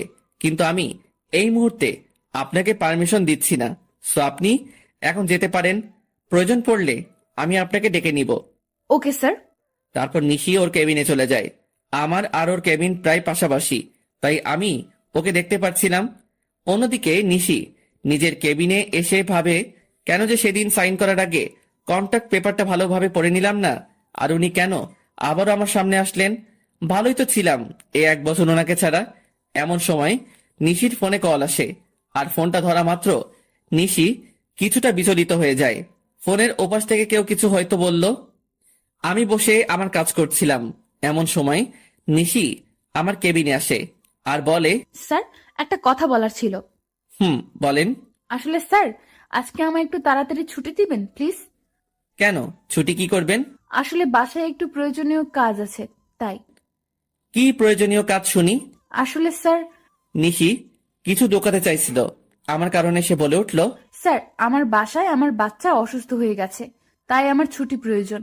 এখন ছুটি দেওয়া না দেওয়া সেটা আপনার ব্যাপার, কারণ আপনি এখানকার বস, আপনি চাইলেই সব করতে পারেন। নিশির মুখে বাচ্চার কথা শুনে আমার চারপাশটা কেমন যেন অন্ধকার হয়ে আসছিল। নিঃশ্বাস নিতেও কষ্ট হচ্ছিল। তবুও নিজেকে সামলে নিয়ে বললাম, ওকে, আপনি যেতে পারেন, তবে কাল থেকে সময় মতো অফিসে আসবেন। যদিও কথাগুলো বলতে কষ্ট হচ্ছিল। তারপর নিশি চলে গেল, আর আমি চেয়ারের সাথে হেলান দিয়ে ভাবতে লাগলাম যে নিশি একসময় আমাকে ছাড়া কিছু বুঝতো না, সে এখন নিজের বাচ্চা নিয়ে ব্যস্ত। তবে আমি কেন একা কষ্ট পাবো? নিশি যখন পেরেছে আমাকে ছেড়ে থাকতে, নিশি যদি আমাকে ছাড়া থাকতে পারে, তবে আমি কেন পারবো না? এইসব ছাইপাশ ভাবতে ভাবতেই বিকেল হয়ে যায়। তাই আমি আর বেশি না ভেবে অফিস থেকে বেরিয়ে পড়ি আর সোজা বাসায় চলে আসি। আমাকে এত তাড়াতাড়ি বাসায় ফিরতে দেখে আম্মু আমার কাছে আসে আর বলে, কিরে বাবা, আজ এত তাড়াতাড়ি বাসায় আসলি যে? শরীর ঠিক আছে তো? আম্মু, আমার কিছুই হয়নি, অফিসে মন বসছিল না, তাই তাড়াতাড়ি চলে আসলাম। ওহো, আচ্ছা তুই ফ্রেশ হয়ে আয়, আমি তোর খাবার রেডি করছি। আম্মু, আমার তোমাকে কিছু বলার আছে। আগে ফ্রেশ হয়ে আয়, তারপর। তাই আমি আর কোনো কথা না বাড়িয়ে ফ্রেশ হতে নিজের রুমে চলে যাই। তারপর ফ্রেশ হয়ে নিচে এসে দেখি আম্মু খাবার নিয়ে আমার জন্য অপেক্ষা করছে।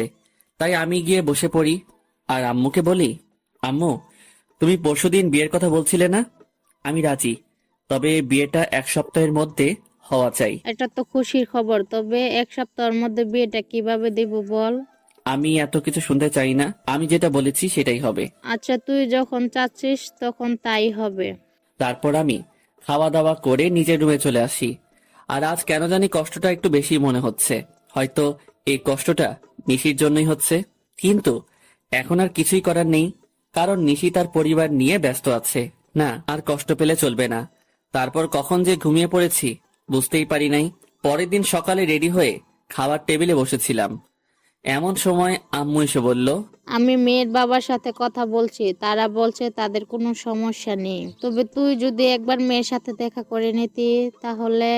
দেখো আম্মু, আমি তোমায় আগেও বলেছি যে এই বিয়েটা আমি শুধু তোমার কথাই করছি, তাই আমাকে আর এর মধ্যে জড়িও না। আচ্ছা ঠিক আছে, তাহলে আজ থেকে বিয়ের অ্যারেঞ্জমেন্ট শুরু করতে হবে, কারণ হাতে তো বেশি সময় নেই। তোমরা যা বোঝো তাই করো। আমি এখন অফিসে গেলাম। তারপর আমি অফিসে চলে আসি। অফিসে আসা মাত্র সবাই আমাকে কংগ্রেস জানাতে থাকে। মনে হয় আম্মুই বিয়ের ব্যাপারে সবাইকে জানিয়েছে। তাই আমি আর কিছু না ভেবে নিজের কেবিনে চলে আসি। আর এদিকে অফিসের সবাই মিষ্টি খাচ্ছে আমার বিয়ে উপলক্ষে। এমন সময় নিশি অফিসে আসে আর আমার এক স্টাফ নিশিকে মিষ্টি খাওয়াই দেয়। তাই নিশি বলে, আরে আগে বলবে তো এটা কিসের মিষ্টি? আমাদের স্যারের বিয়ে ঠিক হয়েছে, তাই আমার বিয়েটা সামনের সপ্তাহে হবে। আমার বিয়ের কথা শুনে নিশির পুরো পৃথিবীটাই যেন উল্টে যায়। তার ইচ্ছা করছিল কান্না করতে, কিন্তু সবার সামনে সে কান্না করতে পারছিল না। তাই সে বলল, এ তো খুশির খবর। এ কি নিশি, তুমি কান্না করছো নাকি? তোমার চোখে পানি কেন? কই, কান্না করব কেন? আসলে চোখে কি যেন পড়েছে। নিশি ওয়াশরুমে যাওয়ার বাহানায় সেখান থেকে চলে আসে আর ওয়াশরুমে গিয়ে কান্না শুরু করে আর বলতে থাকে, কি এমন অন্যায় করেছিলাম যার জন্য আমি আমার ছেলে এত শাস্তি পাচ্ছি? এখন তো আমার ছেলের বাবা থাকতেও অনাথ। ম্যাডাম, মেহমেদ বাবুর তো জ্বর আরো বেড়েছে। আমি কি করব কিছুই বুঝতে পারছি না। তুমি বাবুকে একটু ঘুম পাড়ানোর চেষ্টা করো, আমি কিছুক্ষণ পর আসছি। নিশি তার বুয়ার সাথে কথা বলছিল। এমন সময় আমি নিশিকে ডেকে পাঠাই। তখন নিশি এসে বলে, may I come in sir? Yeah, coming. Sir আমাকে ডেকেছিলেন? তুমি মনে হয় স্টাফদের কাছ থেকে শুনেছো, তবুও তোমায় বলছি, নেক্সট উইক আমাদের বিয়ে। স্যার শুনেছি। কথাটি বলার সময় নিশি গলাটা ধরে আসছিল আর ওর চোখের কোণায় পানিও জমতে শুরু করেছিল, যা আমার চোখ এড়াই নাই। আমি যাচ্ছি, আমার বিয়ের সকল অ্যারেঞ্জমেন্ট তুমি করো, যদি তোমার আপত্তি না থাকে। না স্যার, আমার কোনো আপত্তি নেই। আর আমি তো আপনার বিয়ে, এগুলো করা আমার কর্তব্য। তাহলে কাজে লেগে পড়ুন। আমাকে যত কষ্ট দিয়েছ তার চেয়ে বেশি কষ্ট আমি তোমায় দিব নিশি। হঠাৎ আমার ফোনটি বেজে ওঠে, দেখি আম্মু ফোন করেছে। তারপর আমি ফোনটা রিসিভ করি আর আম্মুর সাথে কথা বলা শেষ করে নিশিকে বলি, মিস নিশি, আমার সাথে চলুন। কোথায় স্যার? এত প্রশ্ন না করে চলুন তো। তারপর আমি আর নিশি অফিস থেকে বেরিয়ে আমার গাড়িতে গিয়ে বসি। আর তখন দেখি নিশি পেছনের সিটে গিয়ে বসছে। তাই আমি তাকে বলি, আমাকে দেখে কি আপনার ড্রাইভার মনে হয় নাকি? তা কেন মনে হবে? তাহলে তুমি পিছনে কেন বসছো?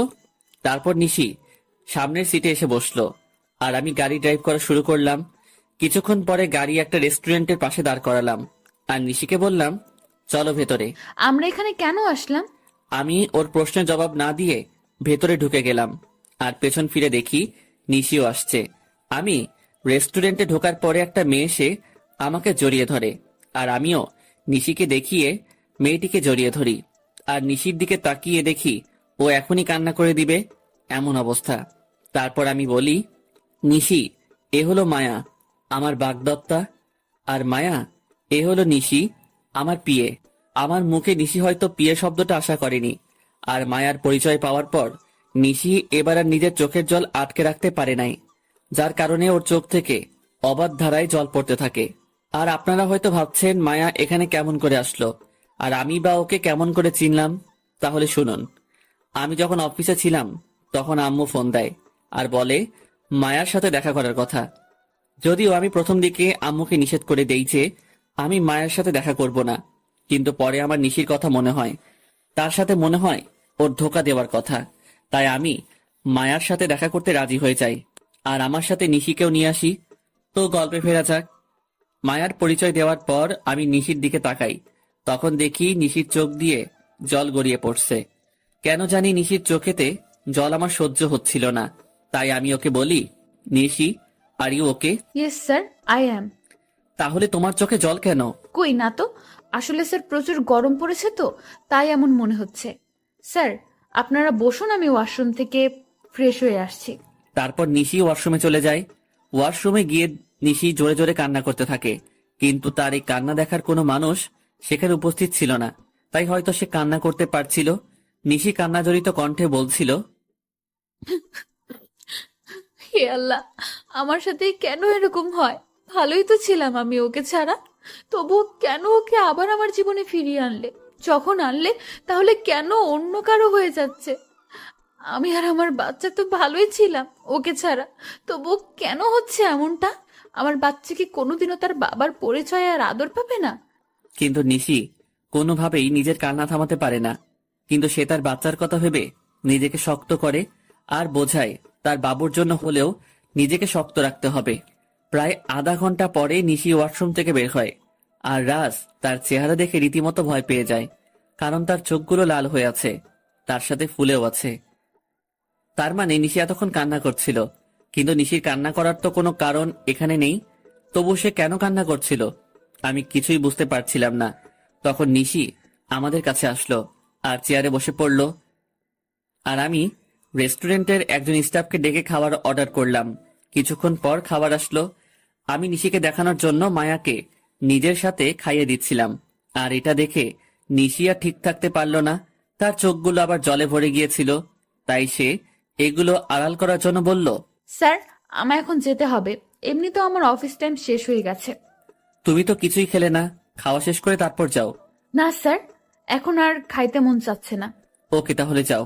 আর কাল থেকে আমার বিয়ের অ্যারেঞ্জমেন্টের সকল কাজ শুরু করে দিও। যদি কারো সাহায্য প্রয়োজন হয় তাহলে আমাকে বইলো। ঠিক আছে স্যার, আমি এখন আসি। তারপর নিশি চলে যায় আর আমিও মায়া কিছু গল্প করতে থাকি। যদিও মায়ের সাথে কথা বলার কোনো ইচ্ছা আমার নাই, তাও আম্মুর কথা ভেবে বলছিলাম। অন্যদিকে নিশি বাড়িতে গিয়ে নিজের ছেলেকে জড়িয়ে ধরে কান্না শুরু করে দেয় আর বলতে থাকে, তোর বাবা খুব পচা, আমাকে একটুও বিশ্বাস করে না, এমনকি তোকেও ভালোবাসে না। তাই তো আজ অন্য একটা মেয়েকে নিজের হাতে খাইয়ে দিচ্ছিল, কিন্তু একদিন আমাকে বলেছিল আমাকে ছাড়া আর কোনোদিন কোনো মেয়েকে টাচ করবে না। আমি আর মায়া কিছুক্ষণ গল্প করার পরে রেস্টুরেন্ট থেকে বের হয়ে আসি আর মায়া তার গাড়িতে করে বাসায় চলে যায়। আমি যখনই নিজের গাড়িতে উঠতে যাব তখনই কেউ আমার নাম ধরে ডাক দেয়। পেছন ফিরে দেখি নিশির বেস্ট ফ্রেন্ড মিম। তাই আমি তাকে বলি, কেমন আছো মিম, আর দেশে কবে ফিরলে? ভালো আছি ভাইয়া, আর কিছুদিন হলো দেশে ফিরেছি। নিশি কেমন আছে? আর ওকে আমি ফোন দেই, কিন্তু ওর ফোন বন্ধ দেখায় কেন? নিশি কেমন আছে সেটা নিশি হয়তো ভালো জানে। আপনার কথা মানে বুঝলাম না। আর নিশি তো আপনার স্ত্রী, তাহলে কেমন সেটা আপনি জানাবেন না কেন? নিশি আমার স্ত্রী ছিল, কিন্তু এখন নেই। কি বলছেন এগুলো? কি আমি তো কিছুই বুঝতে পারছি না। এখানে না বোঝার তো কিছুই নেই, মানে আমি আর নিশি আলাদা হয়ে গেছি। কিন্তু কেন? আপনারা তো দুজন দুজনকে ভালোবাসেন। শুনতে চাও কেন? তাহলে শুনো। তারপর আমি 1 বছর আগের সকল ঘটনা মিমকে বলি, আর ওই ছবিগুলো মিমকে দেখাই। আর মিম এগুলো দেখে আমায় যে কথা বলে, সেগুলো শুনে আমার পুরো শরীরটা কাঁপতে থাকে। আমি কিভাবে এমনটা করতে পারলাম, এগুলো ভেবেই কান্না চলে আসে আমার। আর মিম আমায় যে কথাগুলি বলে তা হলো, আপনি কি জানেন ছেলেটা কে? ছেলেটার নাম সাজিদ, এবং নিশি আর সাজিদ একে অপরকে ভালোবাসে। না, আপনি যেটা জানেন সেটা সত্যি নয়। সত্যিটা আমি আপনাকে বলছি। তারপর মিম আমাকে সাজিদের ব্যাপারে সব কথাগুলো বলল, যা শোনার পর নিজেকে বড় অপরাধী মনে হচ্ছিল। মিম বলল যে আমি আর নিশি একই ভার্সিটিতে পড়তাম আর একই ডিপার্টমেন্টে, যার কারণে আমার আর ওর মধ্যে খুব ভালো বন্ধুত্ব হয়ে যায়। আমরা দুজন সব সময় একসাথে থাকতাম। একদিন আমি আর নিশি ভার্সিটি ক্যাম্পাসে বসেছিলাম, তখন একটা ছেলে এসে নিশিকে প্রপোজ করে, কিন্তু নিশি তাকে না বলে দেয়। আমি এর কারণ জানতে চাইলে নিশি জবাবে বলে যে তার ভালোবাসা শুধু তার বরের জন্য। তাই আমি নিশিকে আর কিছুই আজ করিনি। তারপর কি হলো? ওই ছেলেটির নামই ছিল সাজিদ, কিন্তু নিশি মানা করার পরেও সে নিশির পিছু ছাড়ে নাই। তাকে প্রতিদিন বিরক্ত করত, কিন্তু নিশি কিছুই বলতো না। আর একদিন সাজিদ এসে হঠাৎ নিশির হাত চেপে ধরে, এবং সেদিন নিশি আর সহ্য করতে না পেরে পুরো কলেজের সামনে সাজিদের গালে চড় মারে। কিন্তু সাজিদ সেদিন যাওয়ার আগে বলেছিল যে সে নিশিকে সুখে থাকতে দিবে না, আর আজ দেখুন তার কথাই সত্যি হলো। আমি এখন কি করব কিছুই বুঝতেছিলাম না, কারণ আমার যে করার মতো কিছুই নেই। আমি যে নিশির সাথে বড় অন্যায় করেছি। মিম কান্না থামিয়ে আমাকে বলল, আপনি কি জানেন, আপনি যখন নিশিকে তাড়িয়ে দেন তখন তার পেটে আপনার সন্তান ছিল? মানে কি বলছো তুমি? হ্যাঁ, আমি ঠিকই বলছি। আপনি যখন ওকে অপমান করে তাড়িয়ে দেন তখন সে আপনার সন্তানের মা হতে যাচ্ছিল। আর এটা নিয়ে সে কতটা খুশি ছিল সেটা আপনাকে বলে বোঝানো যাবে না। সে আপনাকে বলার আগে আমায় ফোন দিয়েছিল আর বলেছিল যখন সে আপনাকে এই কথাটি বলবে তখন আপনার রিয়াকশন কেমন হবে, এটা ভেবেই সে অনেক খুশি ছিল। কিন্তু সে আপনি কি করলেন? মানে নিশির সন্তানের বাবা আমি, আর আমি তাকে কি না কি ভেবেছিলাম। এখন কান্না করে আর কি হবে? যা হওয়ার তা হয়ে গেছে। এখন আর এগুলো ভেবে কি করবেন? না, এখনো কিছু হয় নাই। সত্যি বলছেন? নিশি এখনো এই শহরেই থাকে? কিন্তু তোমাকে আমার জন্য একটা কাজ করতে হবে, যাতে আমি আবার নিশিকে ফিরে পাই। কি করতে হবে আমায় বলুন। তারপর আমি মিমকে আমার প্ল্যান বলি, আর সেও রাজি হয়ে যায়। তাই আমিও নিজের বাসায় চলে আসি। বাসায় আসার পর আম্মু আমাকে বলে, বাবা মেয়েকে তোর কি পছন্দ হয়েছে? আম্মু আমি এই বিয়েটা করতে পারবো না। তুই কিন্তু আমায় কথা দিয়েছিস। আমি কেমন করে এই বিয়ে করব বলো? কেন করবি না শুনি? তারপর আমি নিশির কথা আর ওর আর আমার বাচ্চার কথা আম্মুকে বলি। তখন আম্মু কান্না শুরু করে দেয় আর বলে, আমার বৌমা আর নাতিকে কবে আনবি বাবা? খুব জলদি আনবো, তার আগে তোমায় একটা কাজ করতে হবে। তারপর আমি আম্মুকে সবকিছু বুঝিয়ে উপরে চলে আসি। আমি রুমে এসে ভাবতে লাগি কিভাবে কি করব।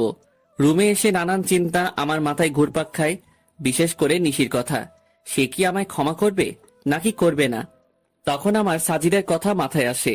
কেন সাজিদ এমনটা করলো সেটা তো আমার জানা দরকার। তাই আমি আমার ফ্রেন্ডদেরকে ফোন দেই আর বলি এখনই আমার সাথে দেখা করতে, আর আমিও বেরিয়ে পড়ি।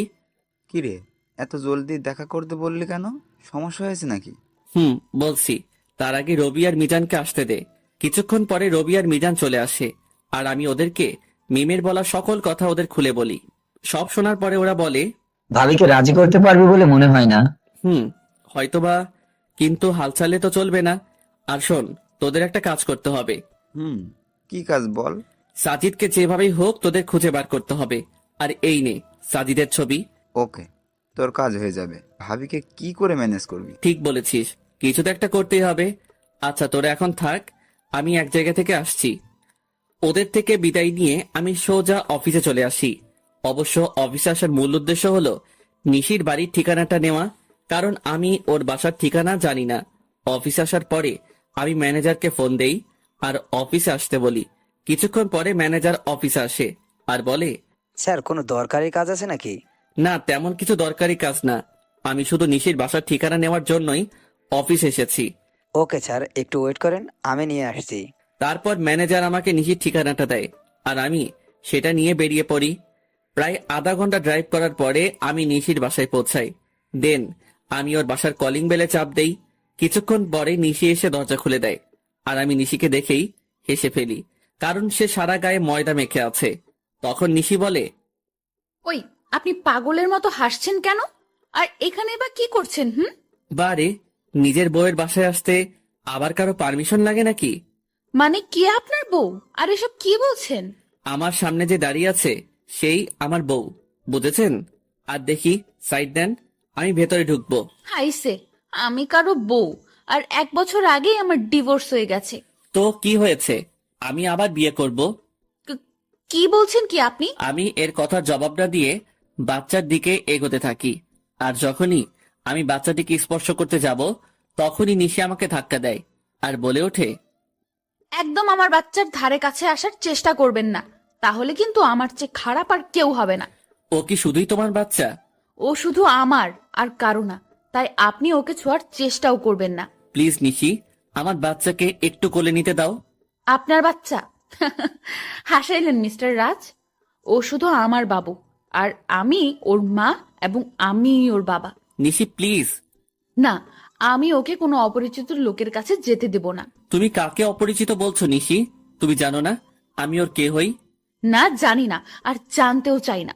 তাই ভালোই ভালোই বলছি, এখান থেকে চলে যান, নয়তো আমার থেকে খারাপ আর কেউ হবে না। তুমি মানো নাকি না মানো, আমি ওর বাবা, আর এটাই সত্যি। বাবা? তাই না?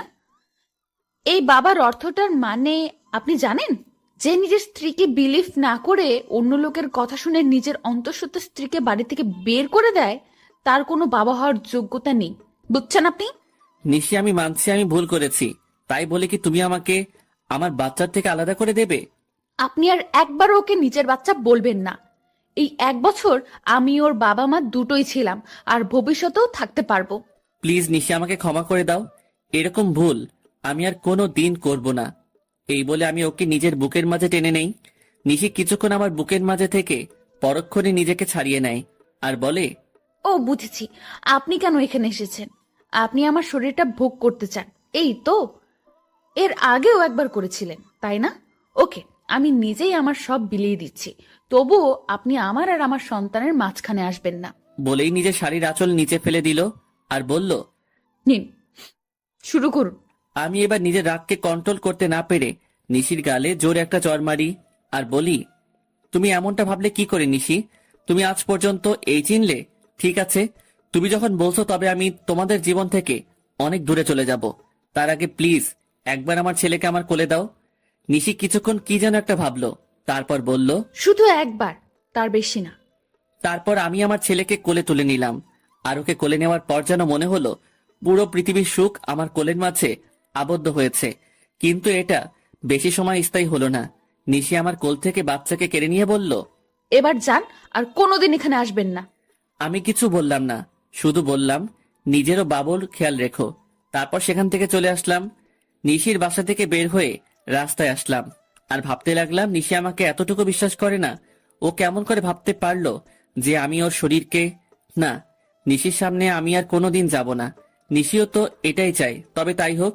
এমন সময় রবির ফোন আসে আরো বলে, কিরে রাজ, কোথায় আছিস তুই? সেই কখন থেকে ফোন দিয়ে যাচ্ছি। তুই আমার অফিসে এক্ষুনি আয়, আর সাথে করে একজন উকিলকেও নিয়ে আসিস। আমি না হয় আসবো, তবে উকিলকে কেন নিয়ে আসবো তাই তো বলবি। এত কথা না বলে তোকে যা বলছি তুই তাই কর। এই বলে আমি ফোন কেটে দেই আর নিজের অফিসে চলে আসি। কিছুক্ষণ পরে রবি আর উকিল আসে। তখন আমি বলি, উকিল সাহেব, আমি একটা উইল করতে চাই। বলুন, কিসের উইল করবেন? আমি এই কোম্পানির অর্ধেক আমার ছেলে আর বাকি অর্ধেক আমার স্ত্রীর নামে করে দিতে চাই, আর সেটা আজ রাতের মধ্যেই। কি বলছিস কি এসব? তোর মাথা ঠিক আছে তো? আমি ঠিক বলছি, আর আমার মাথাও ঠিক আছে। যেহেতু আমার আব্বুর আলাদা কোম্পানি আছে, তাই কোনো প্রবলেম নাই। ওকে, আপনি যখন বলছেন তখন তাই হোক। তারপর উকিল সাহেব সকল ফর্মালিটি পূরণ করে দেয়, আর আমি ম্যানেজারকে ফোন করে বলে দেই যে নিশি এখন থেকে এই কোম্পানির মালিক। তারপর আমি রবিকে বলি, রবি আমার জন্য যত তাড়াতাড়ি পারিস একটা লন্ডনের ফ্লাইটের টিকিট বুক করে দে, আর সেটা আজ রাতের মধ্যে হলেই ভালো হয়। মানে তুই লন্ডনের টিকিট কি করবি? আমি এই দেশে আর থাকবো না, তাই লন্ডনে যাব। কিন্তু কোনো কিন্তু নয়। আর হ্যাঁ, কেউ যেন জানতে না পারে আমি কোথায় আছি। তুই কাউকে বলবি না, এটা আমার কসম। ঠিক আছে। তারপর রবি একটা টিকিটের ব্যবস্থা করে দেয়, আর আমাকে এয়ারপোর্টে থুতেও যায়, আর বলে ওখানে পৌঁছে আমাকে ফোন দিবি, আর আমার সাথে যোগাযোগ বন্ধ করবি না কিন্তু। করব। কিছুক্ষণ পরে আমার ফ্লাইট, তাই আমি প্লেনে গিয়ে বসি, আর প্লেনও টেক অফ করে। যেহেতু আমি লন্ডন থেকে লেখাপড়া শেষ করেছি, তাই এখানে আমার অনেক ফ্রেন্ডই আছে। তাই আমি সেখানে পৌঁছে আমার এক ফ্রেন্ডকে কল দেই, আর সে আমাকে এয়ারপোর্ট থেকে পিক করে নিয়ে যায়। আমার ফ্রেন্ডের লন্ডনে একটা কোম্পানি আছে, তাই সে আমাকে সেখানে কাজ দেয়। আমি লন্ডনে এসেছি 2 দিন হলো, এর মধ্যে শুধু রবির সাথে কথা হয়েছে। অন্যদিকে নিশি প্রায় 2 দিন হলো অফিসে যায় না, আর সে একদিন বিকেলে তার ছেলেকে নিয়ে বাইরে ঘুরতে বের হয়, আর তখনই তার মিমের সাথে দেখা হয়। আর মিম নিশিকে দেখা মাত্র জড়িয়ে ধরে আর কান্না শুরু করে দেয়। এভাবে কিছুক্ষণ দুজন কান্না করতে থাকে। তারপর মিম নিশির কোলে বাবু দেখে বলে, এটাই বুঝি আমার পুস্কু? রে, দেখতে তো একেবারে ওর বাবার মতো হয়েছে। প্লিজ মিম, ওর নামটা আর বলবি না। কেন রে? তুই কিছুই জানিস না ও আমার সাথে কি করেছে। আমি সব জানি, রাজ ভাই আমাকে সব বলেছে। তারপর মিম নিশিকে সব সেদিনকার কথা সব খুলে বলে, আর কথাগুলো শুনে নিশিও কান্না শুরু করে দেয়, আর বলে, আমি কিভাবে পারলাম ওর সাথে খারাপ ব্যবহার করতে? তাহলে কি সেদিন ও এই কথাই বলতে এসেছিল? তুই কি বলছিস? আমি কিছুই বুঝতে পারছি না। কাইন্ডলি একটু পরিষ্কার করে বলবি যে কার সাথে খারাপ ব্যবহার করেছিস? বলছি। তারপর নিশি সেদিন ঘটে যাওয়া ওর আর রাজের সকল ঘটনাগুলো বলে। সব কথা শোনার পরে মিম বলে, যা হওয়ার হয়ে গেছে, তুই কালকে গিয়েই রাজ ভাইয়ার কাছে মাপ চাইবি। ও কি আমায় মাফ করবে? অবশ্যই করবে। আর এখন বাড়িতে যা, কাল দেখা হচ্ছে। তারপর নিশি ও তার ছেলে বাড়িতে চলে আসে। বাড়িতে আসার পর থেকেই নিশি অনেকটা খুশি, যার মূল কারণ ভালোবাসার মানুষকে ফিরে পাওয়া। নিশি ভাবতে শুরু করে দিয়েছে কালকে কি হবে, কিন্তু নিশি হয়তো এটা জানে না যে কালকে তার জন্য কি অপেক্ষা করছে। পরের দিন সকালে নিশি একদম রাজের পছন্দ মতো সাজে। নীল শাড়ি, নীল চুড়ি, হালকা মেকআপ, কিন্তু ঠোঁটে কোনো প্রকার লিপস্টিক দেয়নি, কারণ রাজ লিপস্টিক দেওয়া পছন্দ করে না। সাজগোজ শেষে নিশি নিজেকে নিজে দেখেই লজ্জা পায়, কারণ আজ প্রায় 1 বছর পরে ও এরকমভাবে সাজলো। কিছুক্ষণ নিজেকে আয়নায় দেখার পরে নিশি অফিসের উদ্দেশ্যে রওনা দেয়। অফিসে পৌঁছে নিশি অবাক হয়ে যায়, কারণ সবাই নিশিকে সালাম দিচ্ছে, কিন্তু এসব নিয়ে নিশির কোনো মাথা ব্যথা নেই। সে শুধু তার প্রিয় মানুষটির অপেক্ষা করতে লাগলো। নিশি অফিসে এসেছে প্রায় ঘন্টাখানেক হলো, কিন্তু এখনো রাজ আসে নাই। তাই এবার নিশির বেশ চিন্তা হচ্ছে। তাই সে ম্যানেজারের কাছে যায় আর বলে, আচ্ছা, এখনো রাজ অফিসে আসে নাই কেন? রাজ স্যার তো গত 3 দিন ধরে অফিসে আসছে না ম্যাম। মানে অফিসে আসে না কেন? আর আপনি আমাকে ম্যাম কেন বলছেন? অফিসের বসকে ম্যাম বলবো না তো কি বলবো? কি বলছেন এসব? আর কে এই অফিসের বস? আপনি আমাদের অফিসের নতুন বস, আর এই অফিস আপনারও আপনার ছেলেরও নাম রাজ। স্যার লিখে দিয়ে গেছেন। মানে লিখে দিয়ে গেছেন? কোথায় গেছেন উনি? সেটা তো আমি জানি না। আর গত 3 দিন ধরে ওনার ফোনটাও বন্ধ দেখাচ্ছে। কি বলছেন এগুলো? ওনার ফোন বন্ধ দেখাচ্ছে মানে? আমি ঠিক বলছি। ম্যানেজারের কথা শুনে নিশি ধপাস করে চেয়ারে বসে পড়ে আর ভাবতে লাগে, তাহলে কি আবার রাজকে হারিয়ে ফেললো? না, এ হতে পারে না। আমি রাজকে কিছুতেই হারাতে দিব না। তারপর নিশি অফিস থেকে বের হয়ে যায় আর ওর বাসায় চলে যায়। বাসায় গিয়ে নিজের ছেলেকে নিয়ে রাজের বাসায় চলে আসে। আর যেহেতু রাজের মা জানে যে নিশি আর রাজের একটা ছেলে আছে, তাই তিনি নিশিকে দেখা মাত্র কাছে টেনে নেয় আর বলে, কোথায় ছিলে মা? এতদিন আমাদের কথা কি একবারও মনে পড়েনি? মনে তো অনেক পড়েছে, কিন্তু আসার অধিকারটা ছিল না। হয়েছে, আর বলতে হবে না। আর এটা কি আমার দাদু ভাই? আম্মু। তারপর সবাই মেহমুদকে নিয়ে ব্যস্ত হয়ে পড়ে। কিছুক্ষণ পর নিশি বলে, আম্মু, তোমার ছেলেটা কই গো? আমাকে অনেক জ্বালিয়েছে, আজ তার বদলা নিব। মানে রাজ তোর সাথে আসে নাই? সে তো বলেছিল তোকে নিয়ে বাসায় আসবে, তাই আমি ওকে কোনো ফোন দেই নাই। ও 3 দিন ধরে আমার সাথে দেখাই করে নাই, আর অফিসেও যায় নাই, তাই আমি মনে করলাম যে ও বাসায়ই আছে। এখন রাজের আম্মুও কান্না করছে। তারা সবাই ভাবছে যে রাজ কোথায় গেল। অন্যদিকে রাজ লন্ডনে গিয়ে তার বন্ধুর বাসায় উঠেছে, আর আজ তার অফিসের প্রথম দিন, তাই সে অফিসের জন্য তৈরি হয়ে বের হয়ে আসে। তারপর রাজ আর ইব্রাহিম, রাজের বন্ধু, অফিসের উদ্দেশ্যে রওনা দেয়। অফিসে পৌঁছে রাজ অবাক না হয়ে পারল না। আরে রাজ, কেমন আছো তুমি? আলহামদুলিল্লাহ ভালোই আছি। তুমি কেমন আছো? ভালো ছিলাম না, কিন্তু এখন থাকবো। মানে তুমি কি বললে বুঝতে পারলাম না। আমি বললাম যে আমিও ভালো আছি। তা আঙ্কেল আন্টি কেমন আছে? তারাও ভালোই আছে, যদিও আমি জানি না যে তারা কেমন আছে। তা কি মনে করে তোমাদের কোম্পানি ছেড়ে এখানে জয়েন করলে? এমনি গো, তেমন কিছু না। ওকে রাজ, তোমার সাথে পরে কথা হবে। এখন একটা মিটিং আছে, তাই যেতে হবে। বাই। এখন আপনারা হয়তো ভাবছেন নীলাকে আর আমি বা নীলাকে কেমন করে চিনি, তাই তো? তাহলে শুনুন, নীলা, আমি আর ইব্রাহিম একই সাথে পড়তাম, তাই আমি আর ওকে চিনি। আর আমি নীলাকে সবসময় নিজের বন্ধুই ভাবতাম, কিন্তু একদিন নীলা আমাকে এসে প্রপোজ করে, কিন্তু আমি এসব পছন্দ করতাম না, তাই আমি ওকে নিষেধ করে দেই। কিন্তু নীলা আমায় প্রতিদিন প্রপোজ করতে থাকে, তাই আমি তাকে বলে নেক্সট টাইম যদি সে আমায় প্রপোজ করে তাহলে আমি ওর সাথে আর বন্ধুত্ব রাখতে পারবো না। তাই সেদিনের পর থেকে নীলা আমায় আর প্রপোজ করে নাই। এর মধ্যে আমার লেখাপড়া শেষ হয়ে যায়, তারপর আমি দেশে ফিরে আসি। আর বাকিটুকু তো আপনারা জানেন।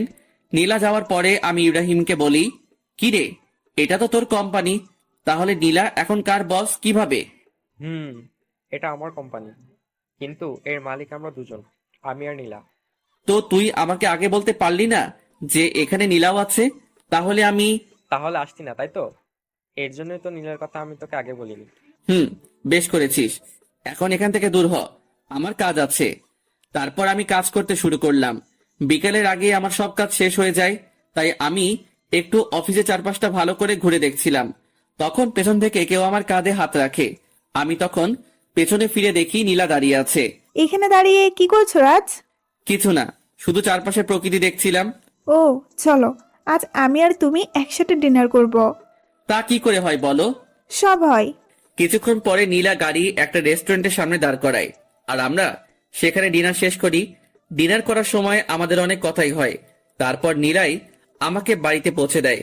বাড়িতে আসার পরে আমি সোজা ওয়াশরুমে চলে যাই, আর কিছুক্ষণ পরে ফ্রেশ হয়ে বেরিয়ে আসি। আর তখনই আমার রবির কথা মনে হয়। আজ সারাদিন ওকে একবারও ফোন দেওয়া হয়নি, তাই আমি দেরি না করেই ওকে ফোন দেই। আর ফোন ধরার পর রবি বলে, কেমন আছিস ভাই?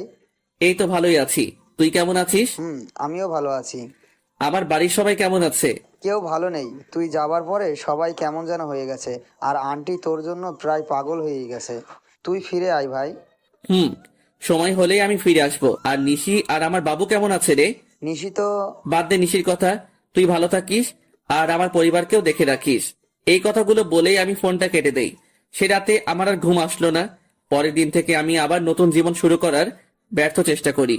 সকালে ফ্রেশ হয়ে ইব্রাহিমের সাথে অফিসে চলে যাই। আর অফিসে পৌঁছে নীলা বলে, রাজ কেমন আছো? এই তো ভালো, তুমি কেমন আছো নীলা? আমিও ভালো আছি। কাজের চাপ বেশি দেয়নি তো তোমায়? আরে না, এতটুকু কাজ করার অভ্যাস আমার আছে। ও আচ্ছা, তোমার কাজ শেষ হলে আমি আর তুমি এক জায়গায় যাব, কেমন? সেটা না হয় যাব, কিন্তু যাবেটা কোথায়? সেটা গেলেই দেখতে পারবে। আমিও আর বেশি না ভেবে কাজে মন দিলাম। আর কাজ করতে করতে কখন বিকেল হয়ে গেছে জানতেই পারি নাই। তখন হঠাৎ নীলা এসে বলল, কি গো, তোমার হলো? আর একটু আছে, তুমি দাঁড়াও। আমি আর দাঁড়াতে পারছি না, তুমি আমার সাথে চলো, আমি এই কাজটা অন্য কাউকে দিচ্ছি। বলে নীলা আমার কাজটা একজনকে দিয়ে আমাকে জোর করে বাইরে নিয়ে আসে। আমাকে বাইরে নিয়ে আসার পর নীলা বলে, তুমি গাড়িতে বসো, আমি আসছি। তারপর নীলা আমার অফিসের মধ্যে চলে যায়, আর আমি গাড়িতে উঠে বসি। কিছুক্ষণ পরে নীলা বের হয়ে আসে আর গাড়িতে উঠে গাড়ি ড্রাইভ করে। কিছুক্ষণ ড্রাইভ করার পরে আমরা একটা বড় বাড়ির সামনে এসে দাঁড়াই, আর নীলা বলে, রাজ চলো, এটা আমায় কোথায় নিয়ে এলে? ভেতরে গেলেই দেখতে পারবে। তারপর আমি নীলার পিছু পিছু ভেতরে যাই, আর ভেতরে গিয়ে আমি অবাক হয়ে যাই, কারণ ভেতরে নীলার বাবা বসা ছিল। তার মানে এটা নীলাদের বাড়ি। তখন আমি বললাম, কেমন আছেন আঙ্কেল? ভালো বাবা, তুমি কেমন আছো? জি আঙ্কেল, আমিও ভালো আছি। তারপর আরো অনেক কথা বললাম, আর খাওয়া দাওয়াও ওখানেই করলাম। নীলা রাতে আমাকে ইব্রাহিমের বাসায় থুয়ে যায়, তাই আমিও ফ্রেশ হয়ে ঘুমিয়ে পড়ি। এভাবে 5টা বছর পার হয়ে যায়, আর এই 5 বছরে নিশির জন্য আমার ভালোবাসায় এতটুকু কমে নাই, বরং বেড়েছে। তো প্রতিদিনের মতো আজ অফিসে গেলাম, আর অফিসে পৌঁছানোর পর নীলা আমার কাছে এসে বলল, শোনো রাজ, আমরা আগামীকাল বাংলাদেশে যাব, সেখানে একটা মিটিং আছে, আর আমার সাথে তুমিও যাবে। তাই তোমার যা যা প্রয়োজনীয় তুমি আজ বাসায় গিয়ে প্যাকিং করে নাও, আর কাল সকালে আমাদের ফ্লাইট। ওকে ঠিক আছে। কেন জানি আমি ওকে মানা করতে পারলাম না, হয়তো অনেকদিন পর দেশে ফিরবো, এর জন্যই। সেদিনকার মতো অফিস করে বাসায় চলে আসলাম। তারপর আমি আমার কিছু জিনিস প্যাকিং করে রাখলাম। পরের দিন সকালেই আমি আর নীলা বাংলাদেশে চলে আসলাম, আর আমি ওখানকার যে কোম্পানির সাথে মিটিং হবে সেখানে গেলাম। আমি সেখানে গিয়ে আরো বেশি অবাক হয়ে যাই, কারণ এটা আর কারো না, আমার বাবার কোম্পানি, যার সাথে আমাদের মিটিং হবে। আমি কি করব তাই ভেবে পাচ্ছিলাম না। একবার মনে করলাম যে মিটিংটা অ্যাটেন্ড করব না, কিন্তু পরক্ষণে কি যেন হলো। আমি মিটিং প্লেসে চলে গেলাম।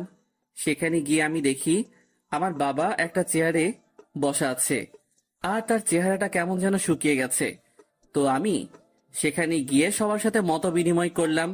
আর আমি যখনই বাবার কাছে গেলাম, তখন বাবা আমাকে দেখা মাত্র জড়িয়ে ধরলো আর বলল, কোথায় ছিলি বাবা এতদিন? আমাদের কথা কি তোর একটুকু মনে পড়ে নাই? বাবা, অনেক মনে পড়েছে, কিন্তু আমি যে অপারগ ছিলাম। এখন আমার সাথে তুই বাসায় যাবি, তোকে দেখলে তোর আম্মু অনেক খুশি হবে। আব্বু, আমি যাব। তার আগে এই মিটিংটা শেষ করে নেই। সত্যি বলছিস তো? সত্যি। এতক্ষণ সবাই আমাদের দিকে তাকিয়েছিল আর বোঝার চেষ্টা করছিল যে কি হচ্ছে এগুলো। এমনি নীলাও অবাক হয়ে গিয়েছে, কারণ সেও আমার বাবাকে চিনে না। তাই সে আমার কাছে এসে বলল, তুমি বিজনেসম্যান নাজমুল সাহেবের ছেলে? হুম। তুমি এত বড় বিজনেসম্যানের ছেলে হয়ে আমাদের কোম্পানিতে একজন সাধারণ স্টাফ হয়ে কাজ কেন করছিলে? এর একটা কারণ আছে, যেটা তুমি জানো না। কি কারণ আছে রাজ? মিটিং শেষ হোক, তারপর না হয় বলি। ওকে ঠিক আছে। নীলার অবাক হওয়ায় স্বাভাবিক, কারণ এই 5 বছরে আমি নীলাকে একবারের জন্য আমার আসল পরিচয়টা বলি নাই। যদিও সে জানতো আমাদের একটা কোম্পানি আছে। তারপর আমরা মিটিং শেষ করে বাহির হইলাম, আর তখনই আমার চোখ গেল একটা বাচ্চার উপর। বয়স আর কত হবে, 5-6 বছর হয়তো, কিন্তু ওকে দেখে মনে হচ্ছে কতদিনের না চেনা। তাই আমি ওর কাছে যাই আর বলি, বাবা তোমার নাম কি? কিন্তু ছেলেটা আমাকে অবাক করে দিয়ে পাপা বলে, আমায় জড়ায় ধরে। কে তোমার পাপা? তুমি তো আমার পাপ্পা, আমার মামনি বলেছে। আর জানো পাপ্পা, তোমার জন্য আমার মামনি প্রতিদিন কান্না করে। কে তোমার মামুনি বাবা? তখন ছেলেটি হাত দিয়ে একজনকে দেখিয়ে দেয়, আর সেটা আর কেউ না, সেটা হলো নিশি। মানে ছেলেটি আমার আর নিশি সন্তান, তার জন্যই কি ওর জন্য এত টান অনুভব হইতেছিল। তখনই নিশি আমাদের সামনে চলে আসে, আর আমাকে দেখে সে খানিকটা স্তব্ধ হয়ে যায়, কিন্তু পরক্ষণে আমায় জড়িয়ে ধরে কান্না করে দেয়। কিন্তু তখন হঠাৎ নীলা কোথায় থেকে যেন চলে আসে, আর নিশিকে আমার বুকে দেখে ও নিশিকে তুলে ওর গালে 2টো চড় বসায় দেয়, আর বলে, আই মেয়ে, তোমার লজ্জা করে না অন্যের স্বামীকে জড়ায় ধরতে? অন্যের স্বামী মানে?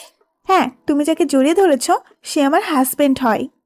ও সরি, আমায় ক্ষমা করে দিয়েন। আর মিস্টার রাজ, আপনার ছেলেকে দেখে রাখবেন। এই কথা বলেই নিশি বাইরে দৌড় দিল। আমিও নিশির পিছু পিছু গেলাম, কিন্তু আমি যেতেই একটু দেরি করে ফেলেছিলাম, কারণ নিশি একটা কারের হাতে ধাক্কা খেয়েছে, আর ওর মাথা থেকে প্রচুর ব্লিডিং হচ্ছে। আমি কি করব কিছুই বুঝতে পারছিলাম না। আমার মনে হচ্ছিল যেন আমি আমার জীবনের সবচেয়ে মূল্যবান কিছু হারাতে যাচ্ছি। তাই আমি গিয়ে নিশিকে আমার কোলে তুলে নেই, আর হসপিটালের দিকে দৌড়াতে শুরু করলাম। আর তখন কে যেন একটা কার নিয়ে এসে বলল উঠতে। তাই আমি দেরি না করে কারে উঠে বসি, আর কিছুক্ষণের মধ্যেই হসপিটালে পৌঁছে যাই, আর ডক্টররা নিশিকে নিয়ে ওটিতে চলে যায়। তাই আমি কারওয়ালাকে ধন্যবাদ দিতে চাই, আর গিয়ে দেখি সেটা আর অন্য কেউ না, আমার বন্ধু মামুন।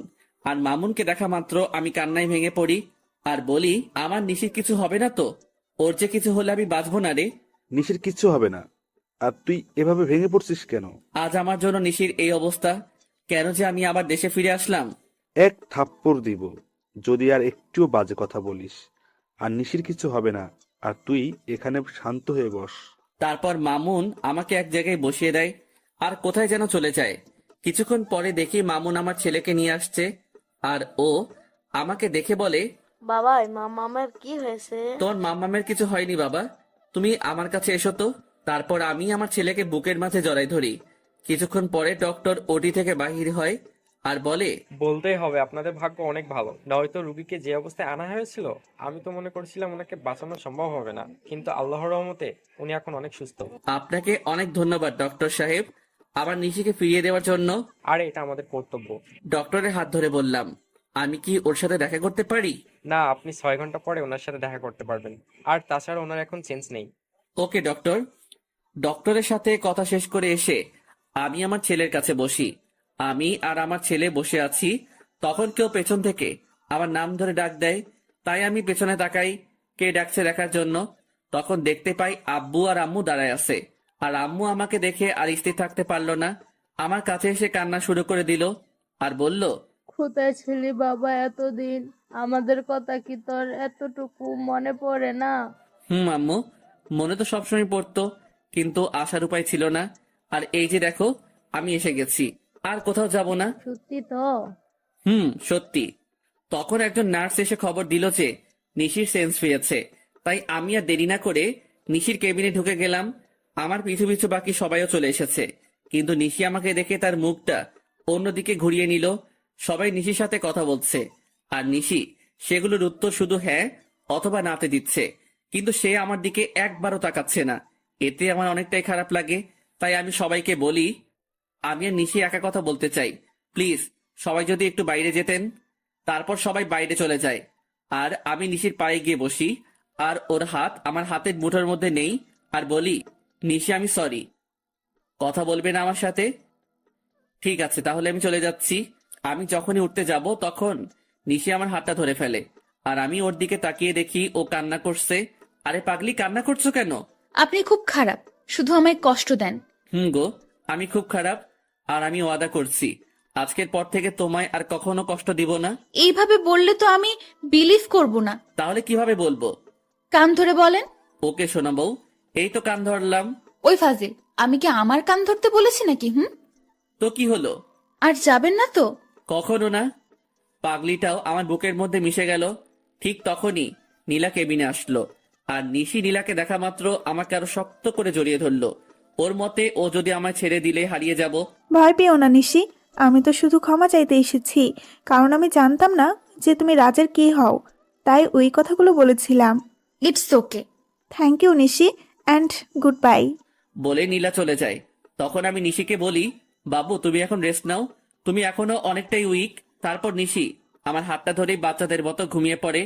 প্রায় 15 দিন পর নিশিকে রিলিজ দেওয়া হয়, আর নিশির পুরোপুরি সুস্থ হতে প্রায় 1 মাস সময় লাগে। আর এই 1 মাস কেটেছে নিশির সাথে দুষ্টুমি করতে করতে। একদিন রাতে আমি আর নিশি ছাদে বসেছিলাম, তখন নিশির কি যেন মনে হলো, আর সে আমার কোলের উপর উঠে এসে বসলো, আর আমার গাল জড়ায় ধরে বলল, আমার না একটা ফুটফুটে মেয়ে চাই, দেবেন? দিব। আমি ওর ঘাড়ে আমার নাক ডুবিয়ে গন্ধ নিচ্ছি আর কথাগুলো বলছিলাম, কেমন যেন নেশা ধরানো গন্ধ। তখন নিশি হঠাৎ করে ওর দুহাত দিয়ে আমার মাথা উঁচু করে ওর ঠোঁট আর আমার ঠোঁট এক করে দেয়, আর পাগলের মতো চুষতে থাকে।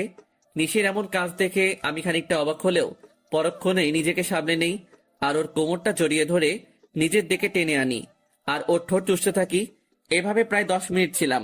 তারপর আমি নিশিকে 5 কোলে তুলে নিয়ে রুমের মধ্যে আসি, আর পা দিয়ে দরজাটা লাগিয়ে দেই। তারপর নিশিকে বিছানায় শুয়ে দিয়ে নিজের শার্টের বোতামগুলো খুলি আর শার্টটা দূরে ছুঁড়ে মারি। তারপর নিশির উপর উঠে ওর ঘাড় সহ সারা শরীরে কিস করি, সাথে হালকা কামড় দেই। ফলে নিশি হালকা চিৎকার করছিল। তারপর আমি আস্তে আস্তে নিশির ব্লাউজের হুক খুলি, আর নিশি আবেগে আমাকে জড়ায় ধরে। তারপর আর কমু না, সবাই নিজে থেকে বুঝে নেন গা।